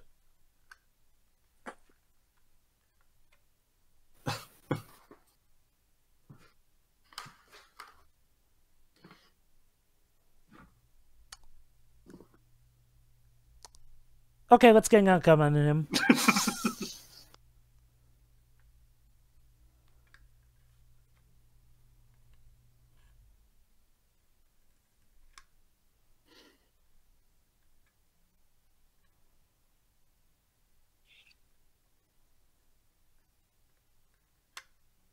I have officially Shazammed.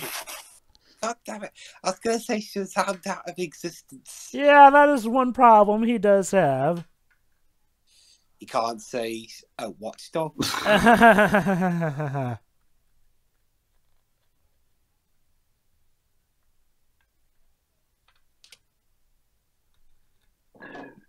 Gotta love how that kid managed to single-handedly succeed in what Billy couldn't accomplish in all these years.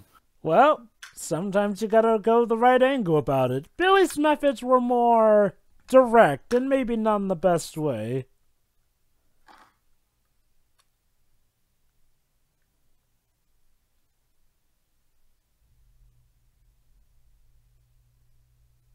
Oh, the irony. Like that close all this time.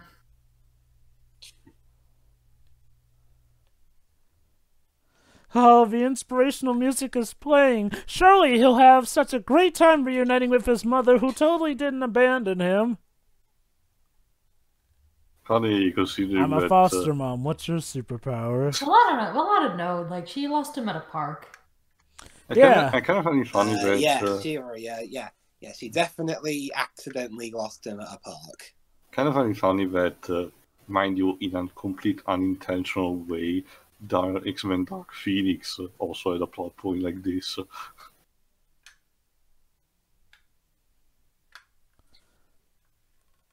No. Yeah, no. Mark Strong?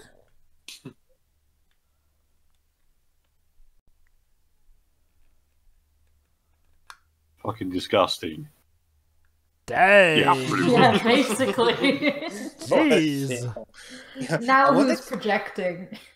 Yeah. A DC villain dropping a swear. In front of a child. What rating was this movie? 12. So PG. Right, so they can say shit more than once, okay. Yeah. If it's PG, you can only say the S word once. Yeah, RPG, that's true as well. Mm-hmm.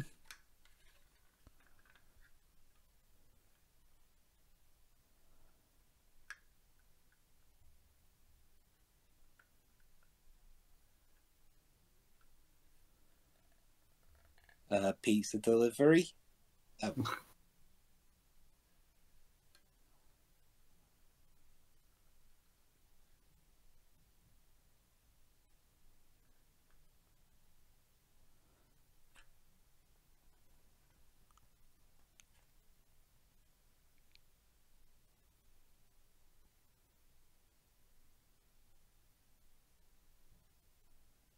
Yeah.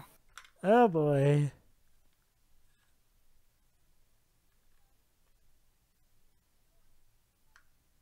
Ooh. Travis touchdown. What are you doing here?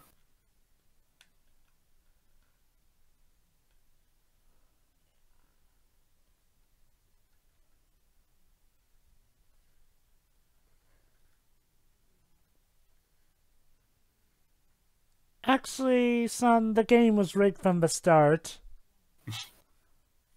What a way to phrase it.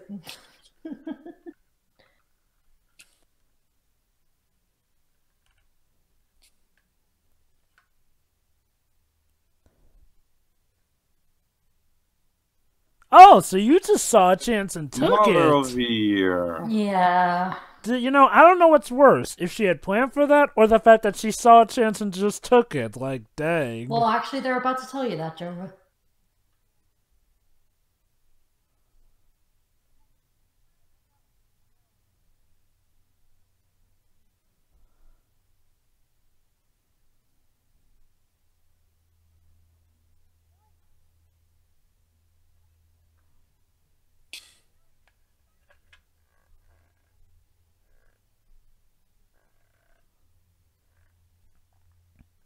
Aw, so you made sure he was safe first. How Yeah, that makes considerate of everything you. so much better. Yeah. Young mother. Dang. Okay, Yeah. so she's one of those parents that's like, oh, I had your best interest in mind. I'll be right back. So yeah, it was more like she saw a chance and took it.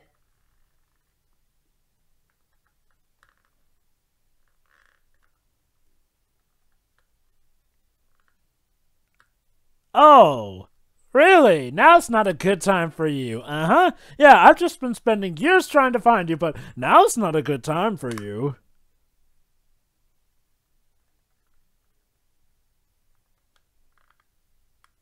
I hope that hurt. Bye.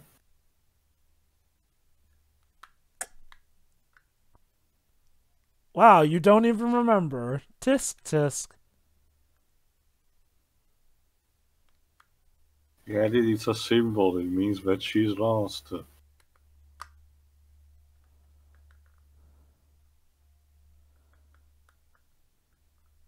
So both our hero and villain come from shitty families.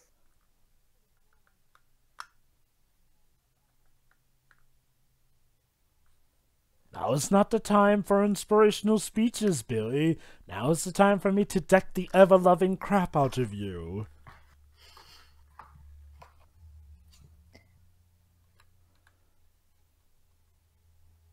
Go on, say it.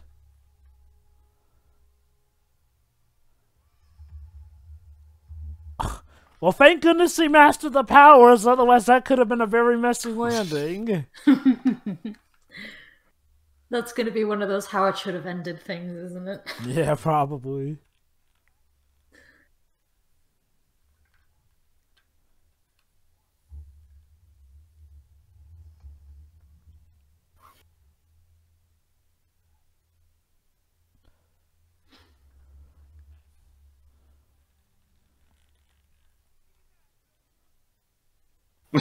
What Pedro said. I mean, if that's going to be... If he's going to speak, that should be what he's saying.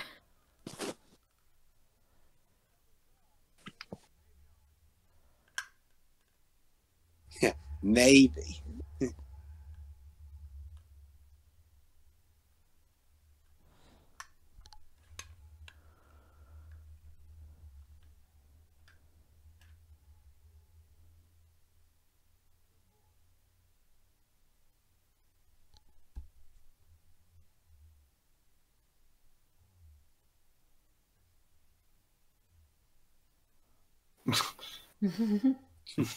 Basically, eh?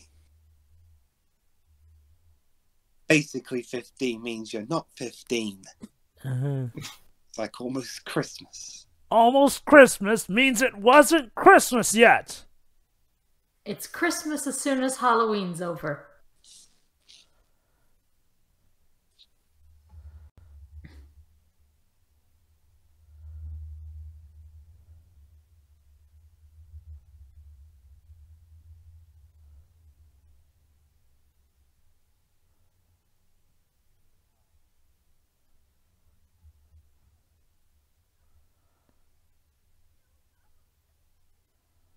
Oh.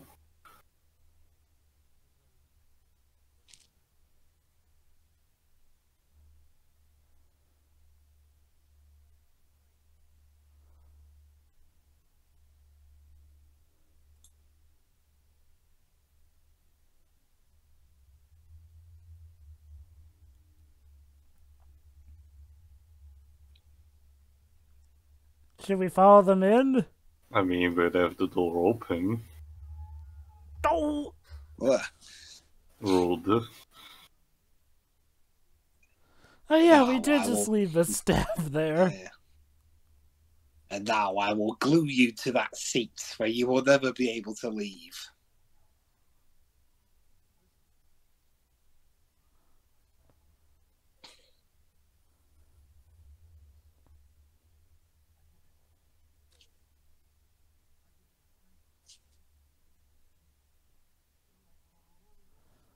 Yeah, that's not going to work on him.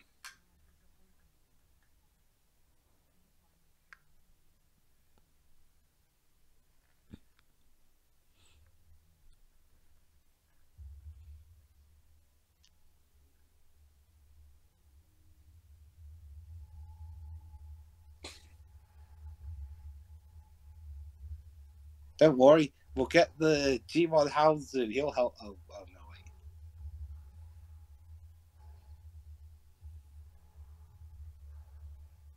wait. You guys still there? Yeah. Okay. Quite an entourage.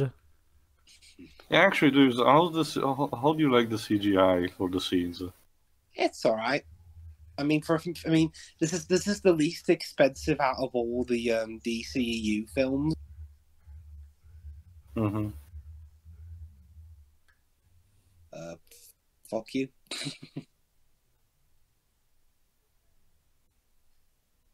Oh. Da, da, da, da. You know, honestly, when I first watched the movie, I expected him to hold the staff and say something like that instead. Oh? Huh, interesting. When they're not in him, he's more vulnerable. Mm-hmm.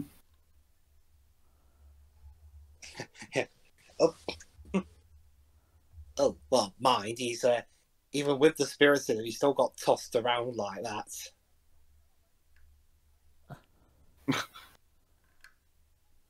Why are you carrying a lamp?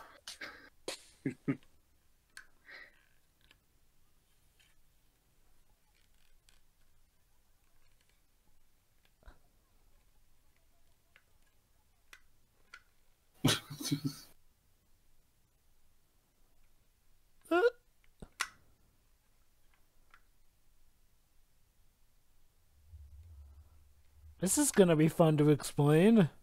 Yeah. You know, Pedro, you never told us about your childhood that involved you being the foster brother of Shazam. I mean, Captain Marvel.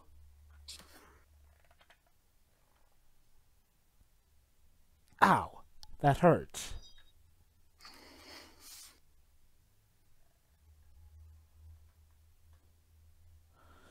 And now it looks like we're going through the Ministry of Magic here.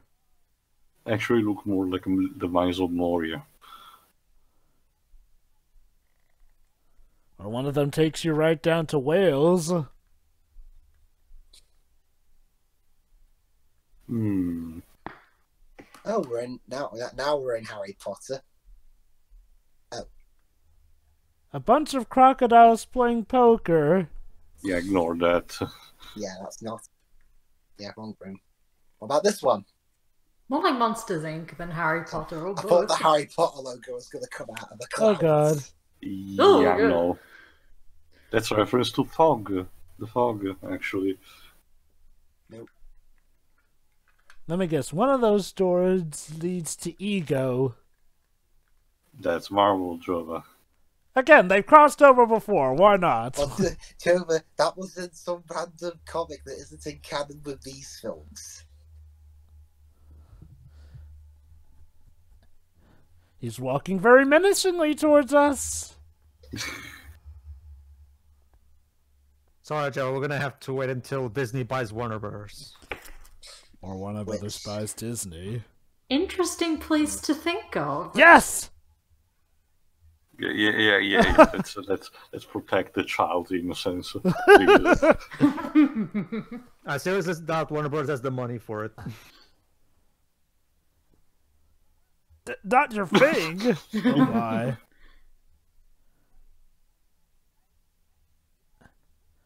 Oh God, Freddy, what did you do? I like how the security guard was just unfazed by any of this. A bunch of kids just walked out of, you He know. was probably not paid enough. Whoa, that must have been special effects for the show, people thought. Whatever. I only have like 2 days before retirement. I don't care.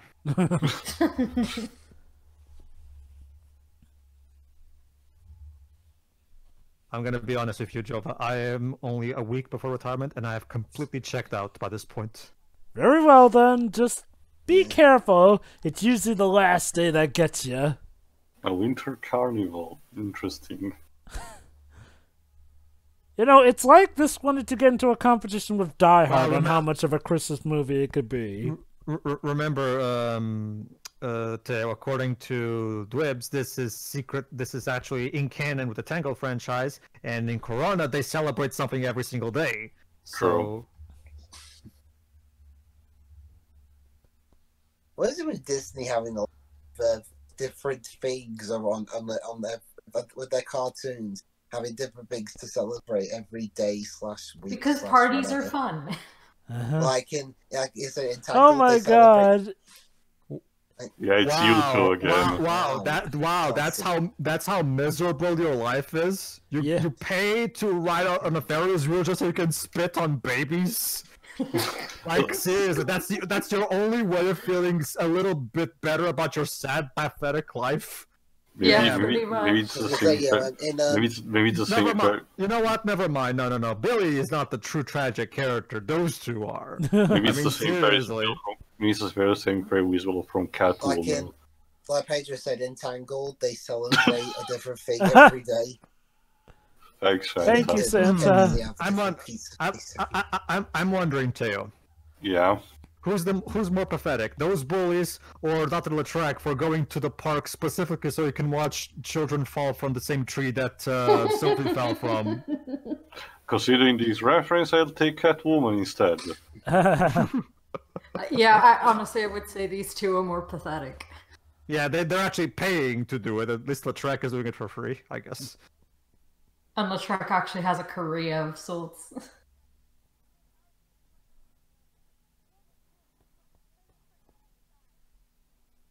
Aww.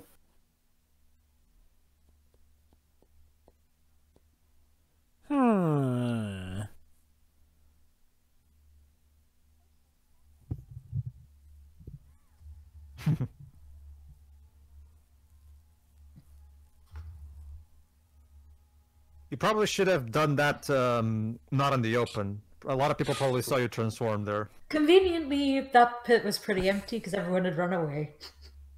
Oh snap. Now it's real, bro.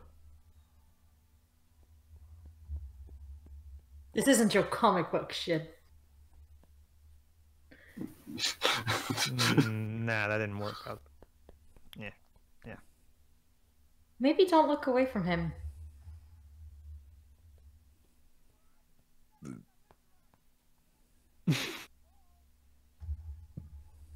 I wasn't aiming for you.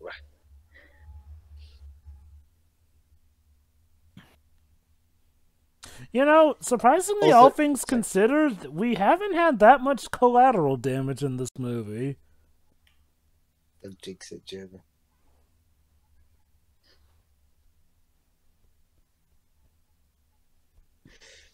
You do realize that those are still demons that can rip you to shreds.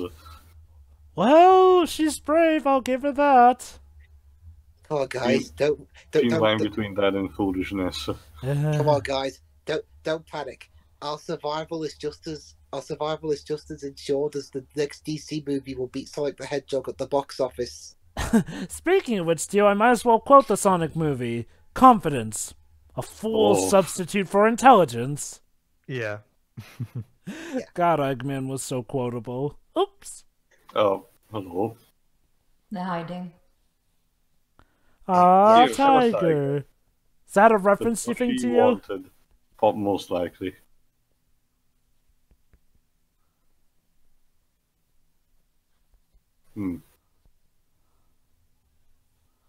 Pop a balloon wins. This doesn't make any sense. Shouldn't it be pop a balloon and win? Yeah, that's what I was thinking. Or Papa Balloon 2 win. Whoop. I never heard of a balloon wins Oh, before. snap. Have you, Pedro? No. What is this Dragon Ball Oh! Z shit? And this is why there's no capes. Oh. No caps.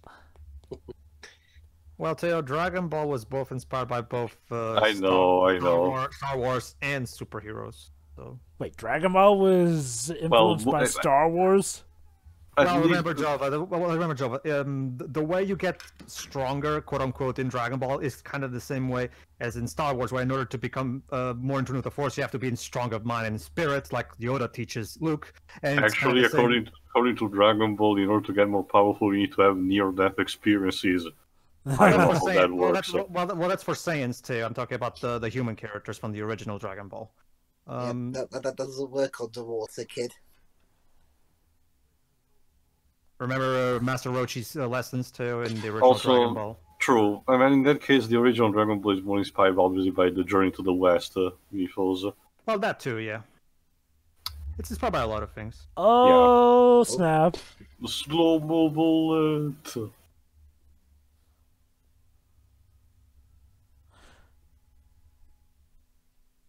Fuck.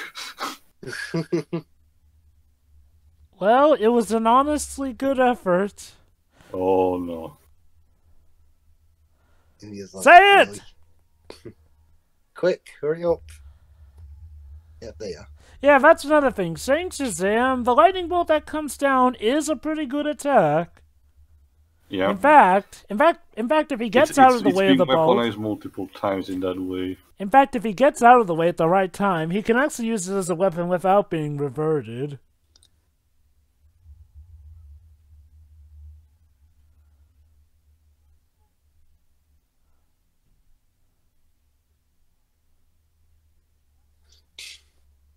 I don't need to say any words. Oh, damn! Oh, you just don't do that. Jesus! Had her head in the monster's mouth and everything! Did she just kick him? Yes.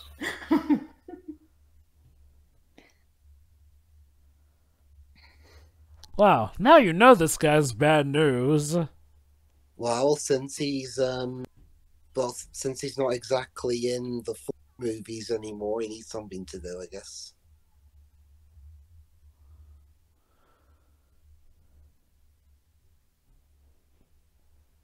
I dare you a lot.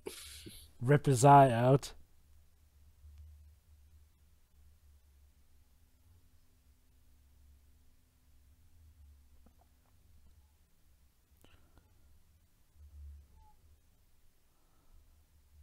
You know, there is a certain trick from the comics that he could maybe do, but I don't know if they'll replicate it. Like, you know, if only if he could transfer his powers to them like he could in the comics, that would probably help him out of the situation. Do you have to say Shazam backwards? No, that applies only to Mr. Mispeatslick.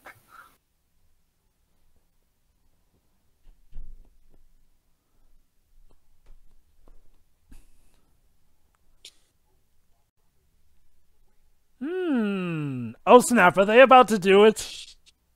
Wait for it.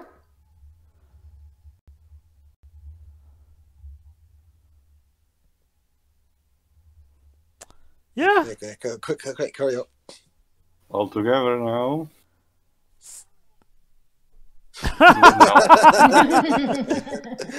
Should have been more specific. There you go. Okay, let's get the whole entourage in there. The Marvel family. What would have happened if the Billy thing actually worked? Yes, the Marvel family. Alright. The DC family. Respectively play, let's see if I can.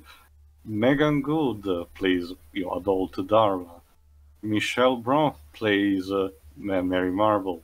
Ross Butler plays Eugene, adult Eugene, and DJ Cotrona plays adult Pedro.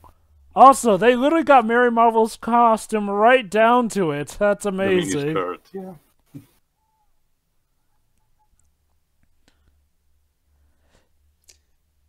God damn it, 5 of them. Oh, 6 of them. Dang, Pedro's ripped. Search your feelings. You know it to be true.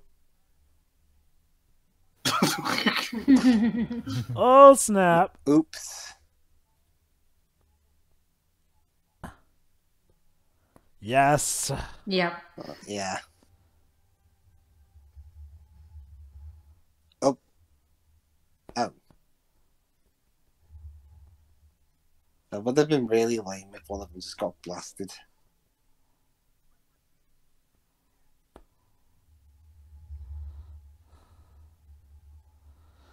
How humiliating must it be to this guy to have not only been outdone once, but now outdone 1, 2, 3, 4, 5, 6, 6. 6 times by children.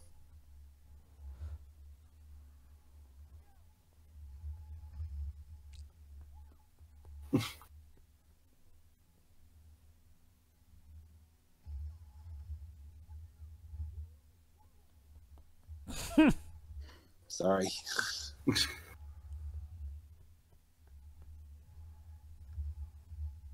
Oh, also I Punch. forgot to mention, Adam Brody plays Adult Freddy. Yeah, you know, it's funny. From my experience, it seems like they expanded the Marvel family. Like in the I think comics, it's still based on the new 52 version. I forget. In the comics, though, it was like, oh, there was like only 3 of them, right? I don't remember. I think there's 5 of them because I was reading something about it earlier. I'll see if I can find it. Hmm.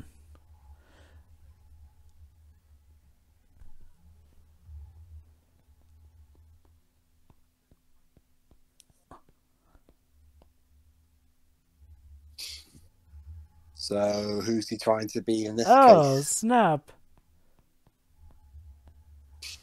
He's got Lady Deathstrike singers.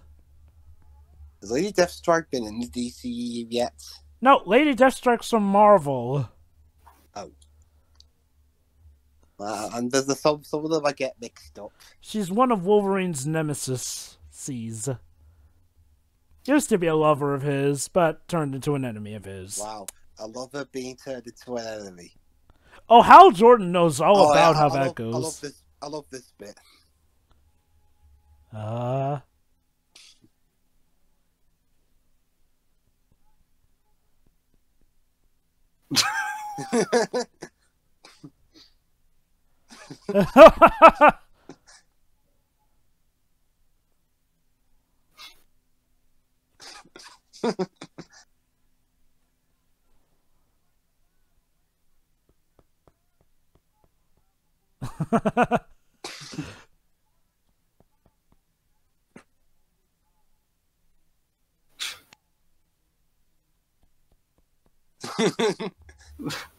Yes.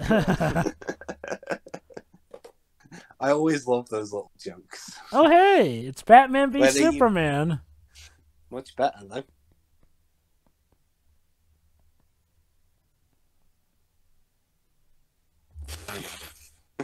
So symbolical.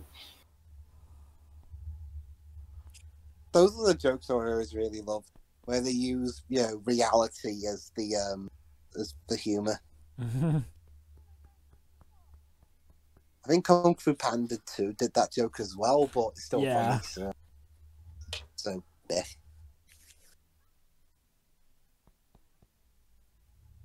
Good job.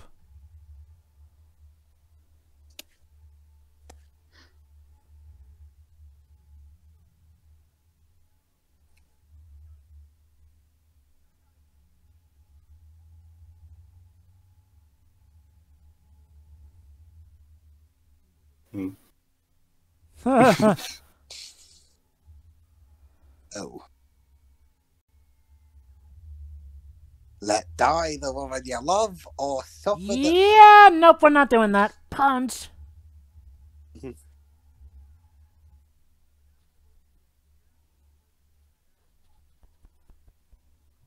Wait for the sequel. You'll get something more flashy.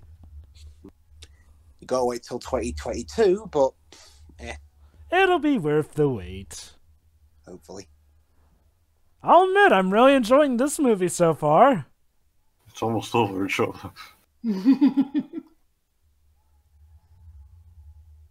What do you have against Santa, Demon? Hadouken! Oh my god. Well, he is the video game geek, so that does make a tacit amount of sense. Aren't you old enough to know how this works? Santa doesn't exist. What?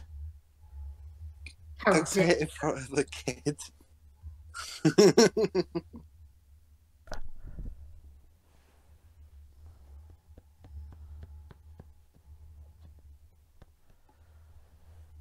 Oh yeah, the guy who plays the dickhead father of the main villain. He was also in Batman the Animated Series, among some of the other ones as well. Mm-hmm. Huh, who'd he play?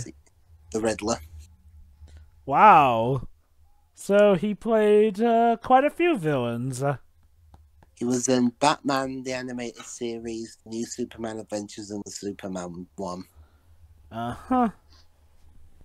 Wait, did you say Superman 1? No, the animated. I said the Superman one. Oh, right, yeah. Shorthand, because saying the animated series over and over again is a bit.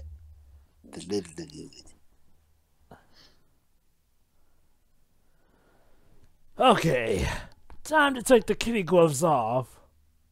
Okay, that's it. No more Mr. Nice Shazam.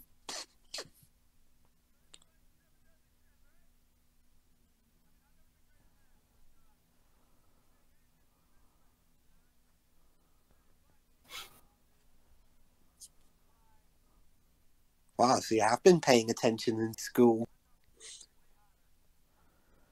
Sorry, Lust can't be as hot as she was in Full Metal Full Alchemist. Metal Alchemist. Yeah. Oh, I think Envy? it's the image I was referring to. It's from a much newer iteration that also ties in with the movie. Let's see. Yeah, Oh, they got the yeah. costume and appearance to a T. Huh. And Wow. he's trying to get out. All that's missing is the mullet for the blue one.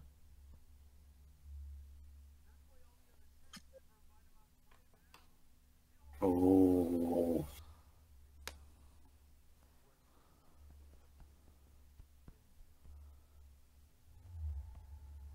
Envy, Oh, no. snap. Envy, stop. Envy! Serious problem here! Well, that could have been a lot worse, trust me. So wait, is this a movie where Mark Strong plays the villain and he might not die? Huh. How about that? And there you go. Well, there was a bit delayed there. Normally whenever he yells Shazam, it usually attacks who's ever on top of him as opposed to him.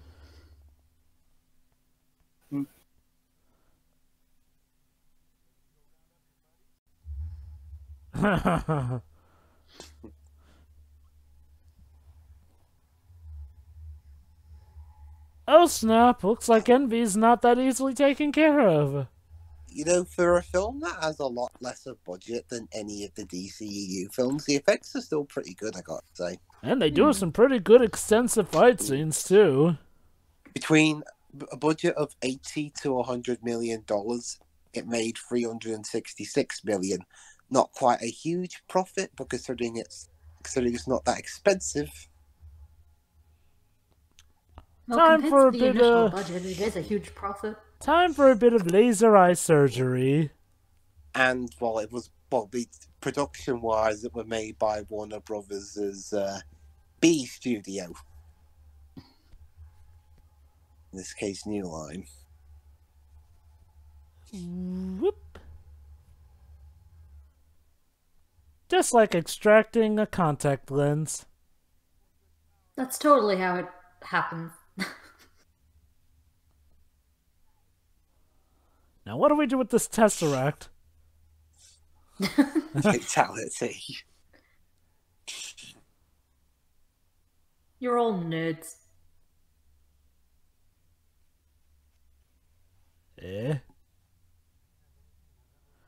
Frodo, let's not get taken up by the MacGuffin. Oh, wow. He's still Billy. Wow. I mean, it just came out of that guy's head, so it's gross.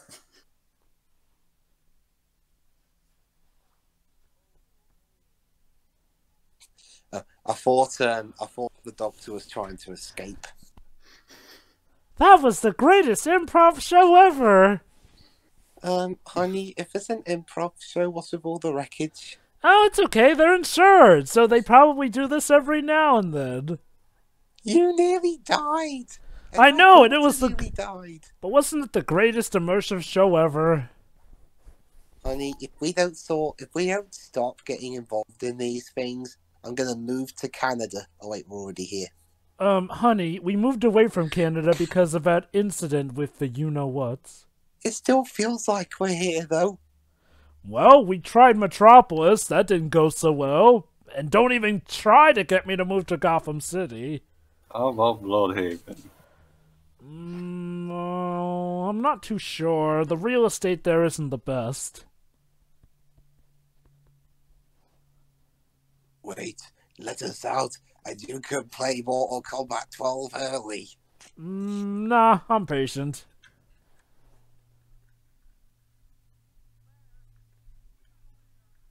And it's so easy to hide from your parents.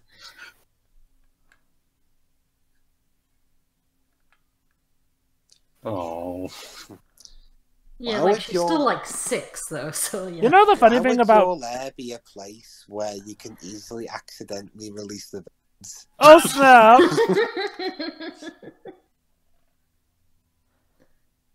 You know, Tio, one thing I always noticed about Mary Marvel is that out of all the Marvels, she often looks the most alike as she does in her civilian form when in her superhero form. Yeah. Alright, chill out, Santa. By the way, Santa was stirring up a storm on the 10 o'clock news. Honey, that is not. That is... Aww.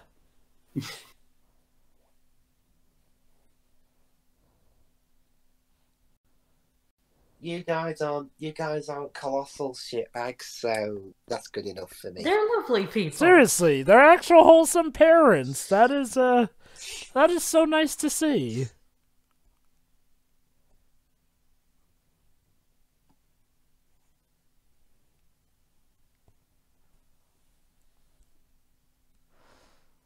Ah, let me guess. This is where we have the little makeup round.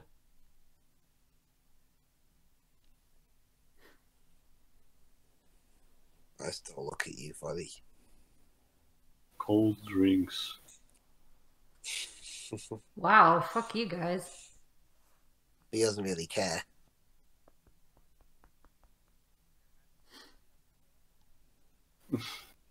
Get your own food.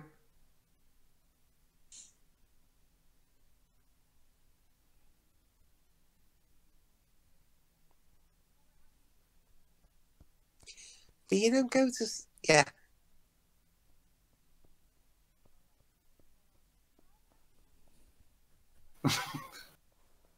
A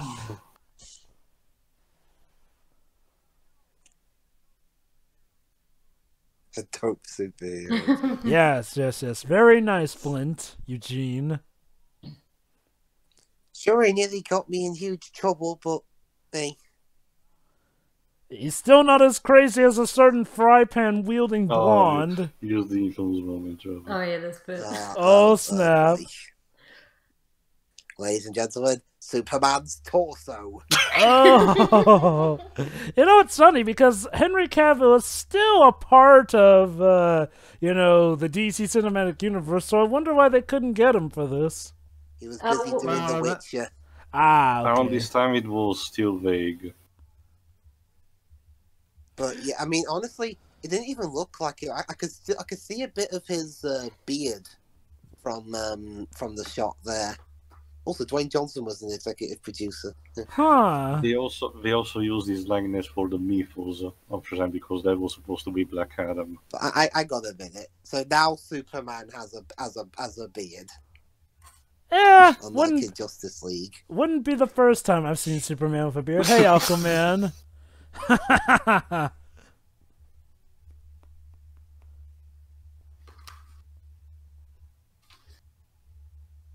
Oh damn it, Mark Strong escaped again. So, is there an after credits scene? Yes. Yes, there is. Yes. Nice. And it's interesting. Remember, Joba, there is some foreshadowing we haven't resolved yet. Ah. Very interesting. Is it like a mid-credits or an end-credits? I can't I remember. forgot. Do It's they just have... mid-credits, I think. Are you sure they don't have both? Nah, I don't think so. No, I don't there's remember only them. one. Oh, hey, Flash. I know it looks like they don't have both, so.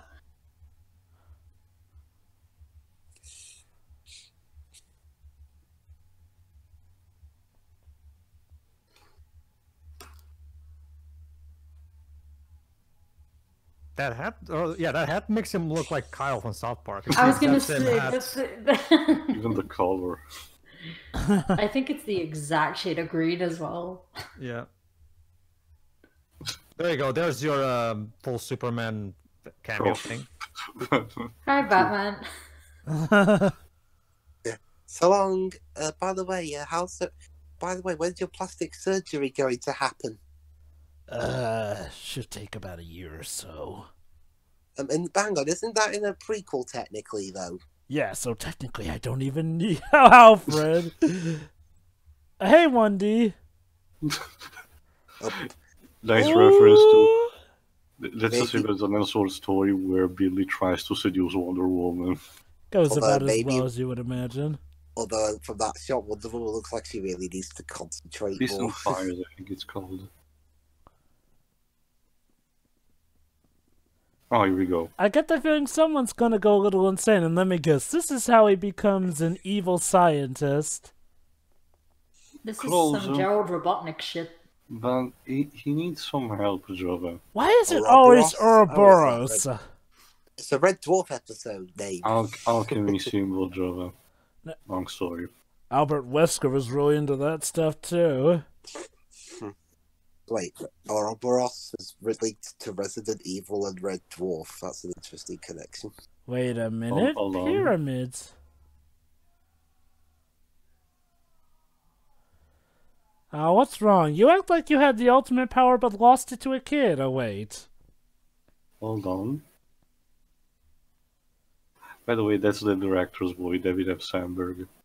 Yeah. But who said that? Oh.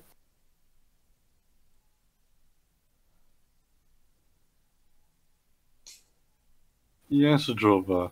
That's Mr. Mind. Oh, snap. Because you don't know, that caterpillar is very dangerous. Yep, very dangerous.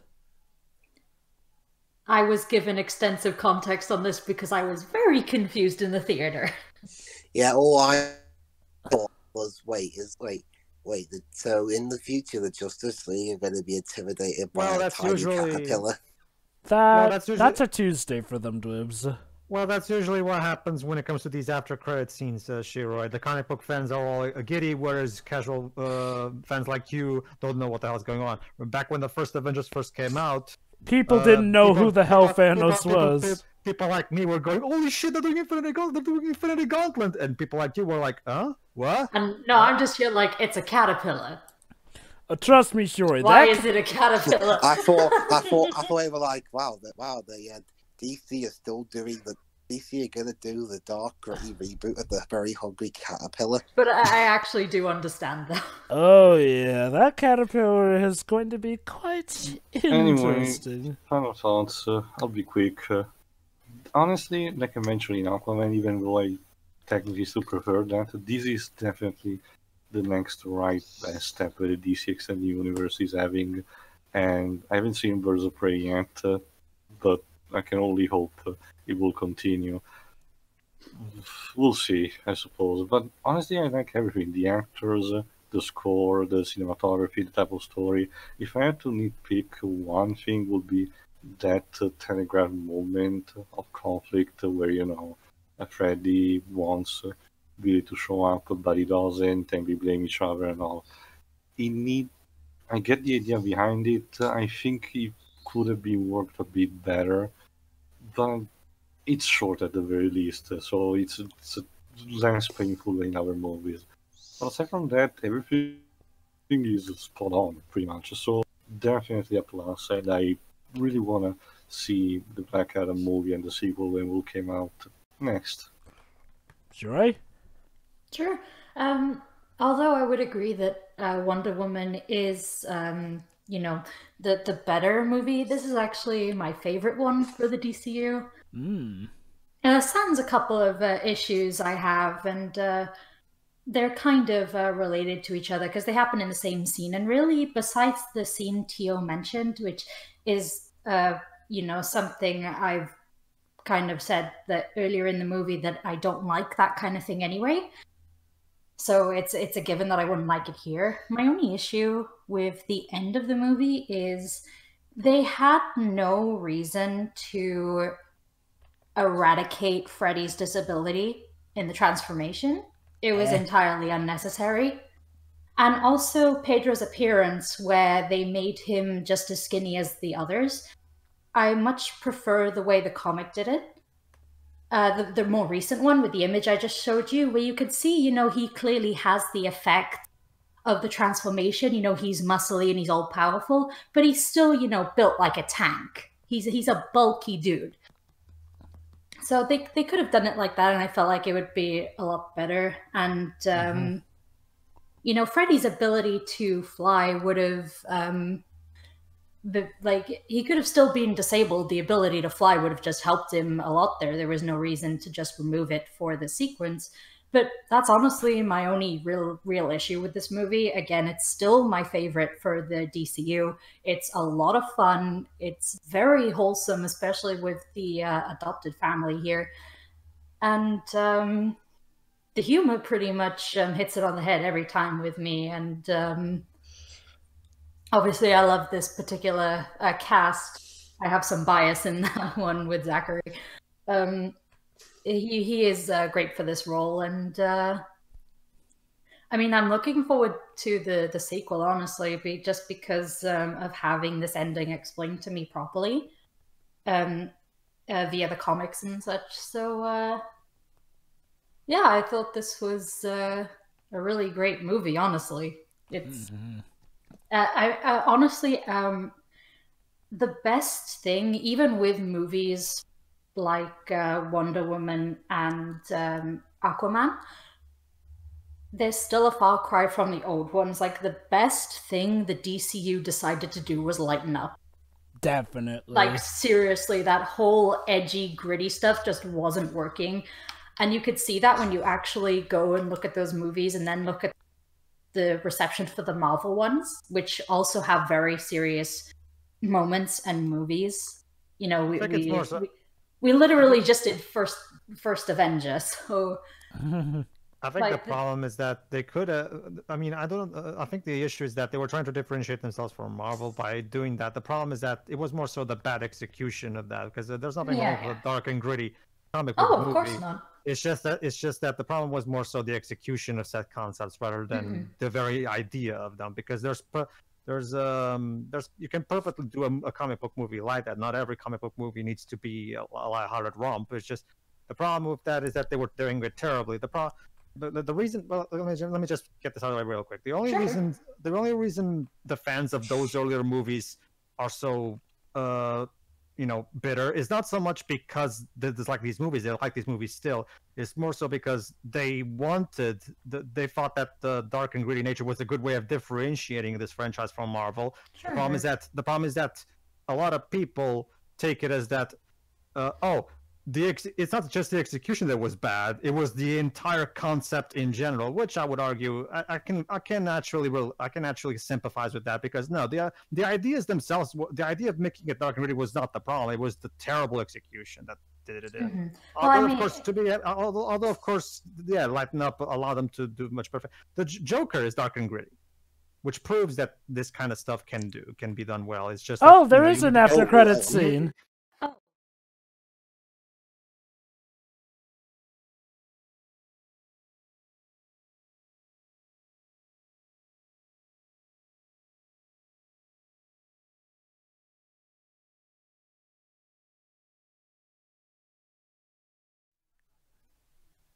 Are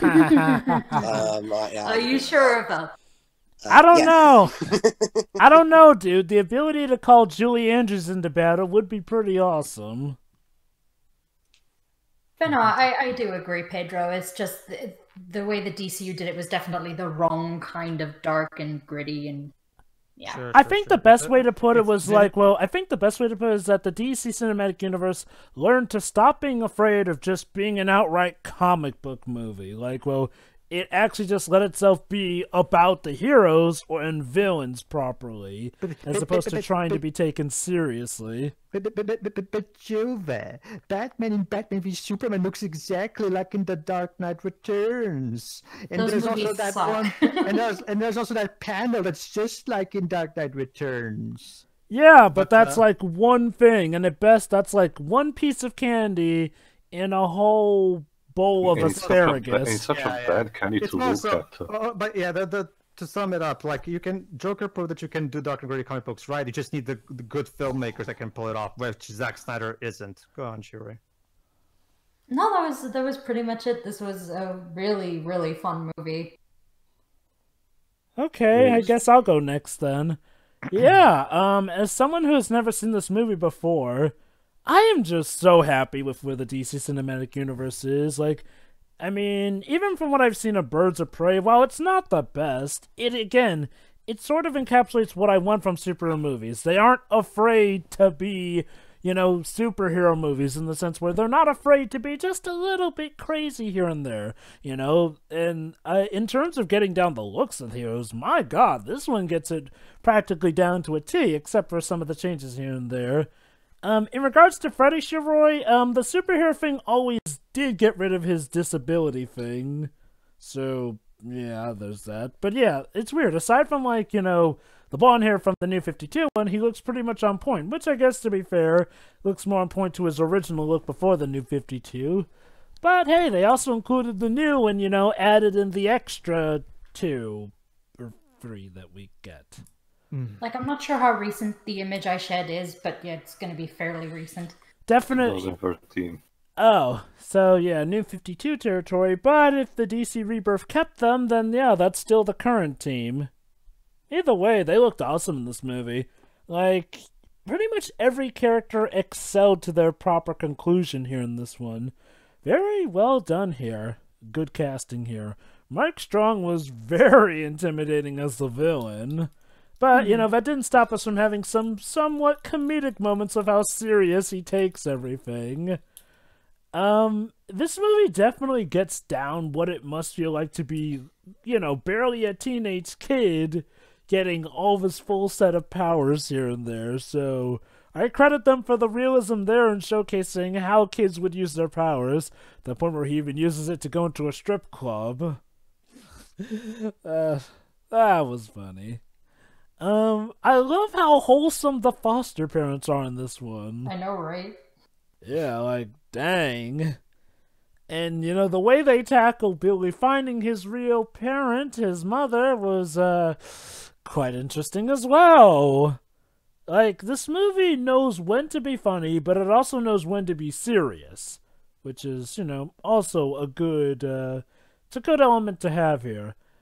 I hear that this was apparently one of the lesser budgeted movies, and I gotta say, they did a great job masking it because the effects look pretty dang good for this movie, honestly.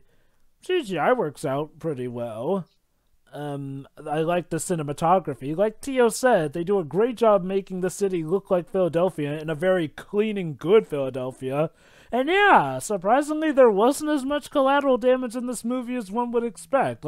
Sure, we get some holes in buildings here and there, but nothing like an entire building getting collapsed, surprisingly. And a lot of them just come from characters being thrown through a window. Yeah. I like the music. It's not the most memorable, but it works for what it works. I like the story. The setup was done in very good taste. And yeah, I'd say this is definitely one of my favorites of the live-action DC movies. It's up there with Wonder Woman and Aquaman. Again, it encapsulates one with one. It's nice, it's flashy, it's colorful, but it also knows when to be serious. What more could I ask from a superhero movie? Like, holy cow, this was an awesome flick. Next. Bibs. So I guess that leaves me then. Well, I'm going off what you guys said. I've said before, I don't want the DCEU to be just a carbon copy of the MCU, because otherwise, what's the point? Mm-hmm. I might as well just watch the MCU as opposed to the other one that's isn't that trying to what- ape it. But on my regards to this movie, I enjoy it a lot. Like I said before, it's my second favourite out of the DCEU one so far, next to Wonder Woman. I do agree that the whole how could you abandon me even though I forced you into it? Yeah, that wasn't very well handled. That's the kind of thing the bully would do. Force you into something, and then when you obviously don't want to do it, they're like, "No, how could you?" Manipulating you. And the fact that that never really gets brought up after that is weird. But as for the rest of the movie, I enjoy it a lot. I like Mark Strong. Especially when he plays villains like this one here. I like how they don't really shy away from how sick some people could be, like his arsehole of a father and his even more arsehole of a brother. Mm-hmm. And they were asses till the end, like Pedro said. Yeah. Yeah. Yeah, I enjoyed the rest of the cast as well. I also really enjoyed I don't live in either Philadelphia or Toronto, but honestly, it still looks fine. It's not like they make mistakes such as they spell center the Canadian way or the American way or whatever. I like the action a lot, and other than that bit, I like the story. So yeah, this is definitely my second favorite DCEU film, and I can't wait for whatever the sequel turns out. Nice. Okay then, Pedro. Yeah, this is pretty great actually. I really liked it a lot. It's like everybody else said, Wonder Woman's better, but for what it is, this is still a great comic book movie. It does exactly what it does. It knows what to keep from the source material and what to update for. Like I've said before, for the backstory for the new backstory that they've given to Billy, it makes sense to make him not as much of a Boy Scout as he was in the source material, because if he was already a Boy Scout who's there for all of his new brothers and sisters, what would be the point of where would be the conflict?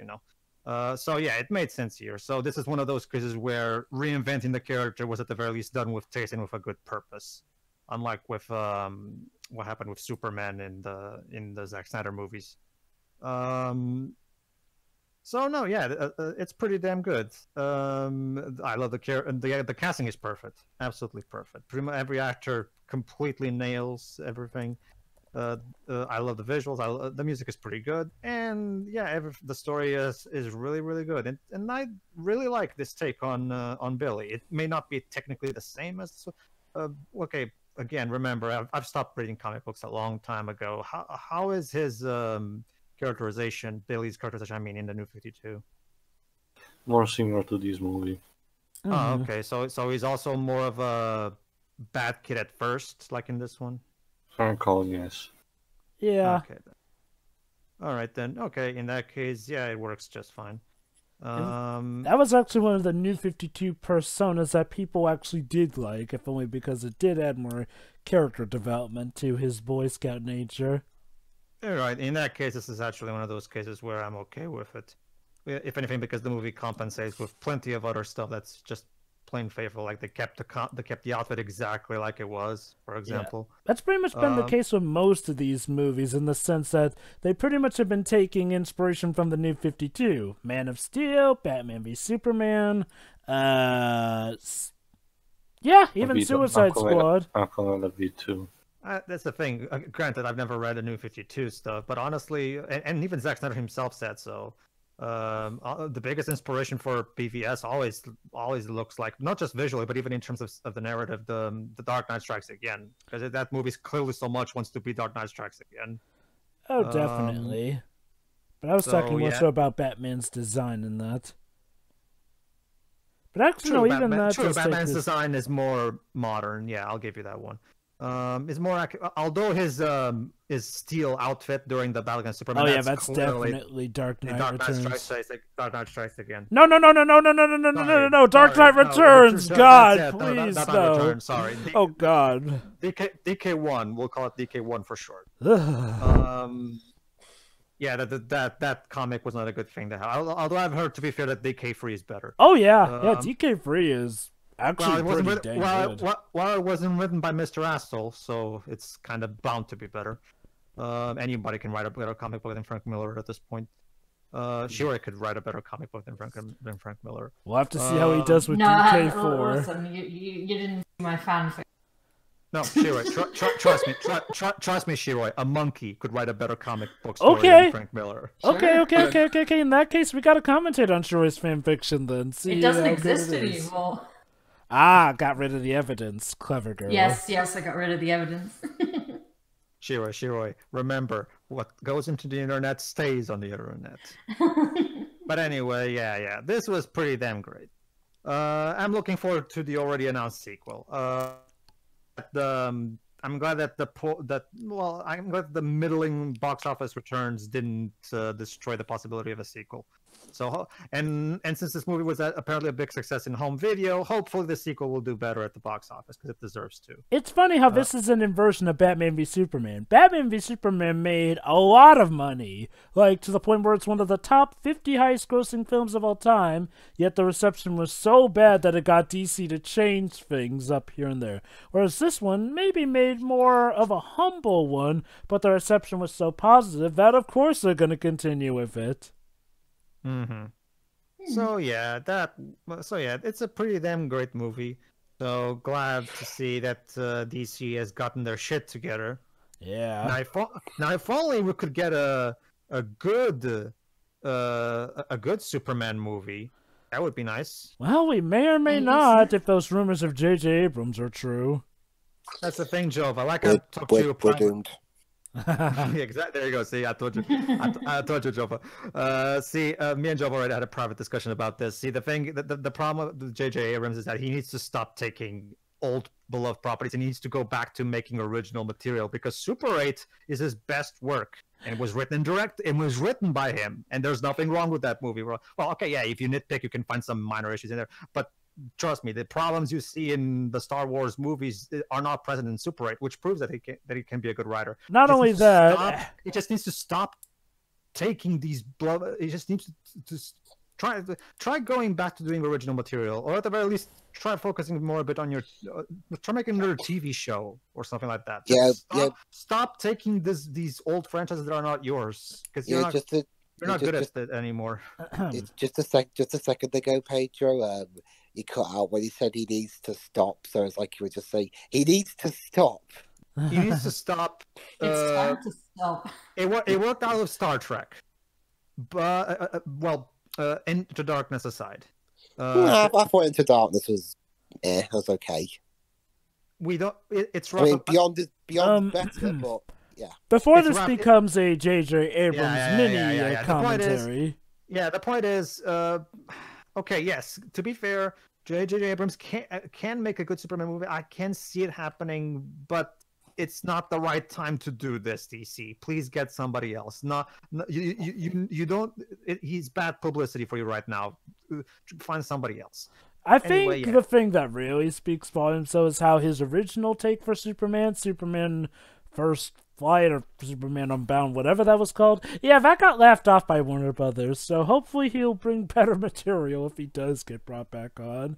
But I'll just say this, though. Thank God for Jeff Johns, who is the main reason for why the DC Cinematic Universe really began to improve. Mm-hmm. But now he's not in charge of it really anymore. Probably because he needs to go back and save the comics again. JJ, please, I'm a fan of yours, but you're not helping me. Please help me.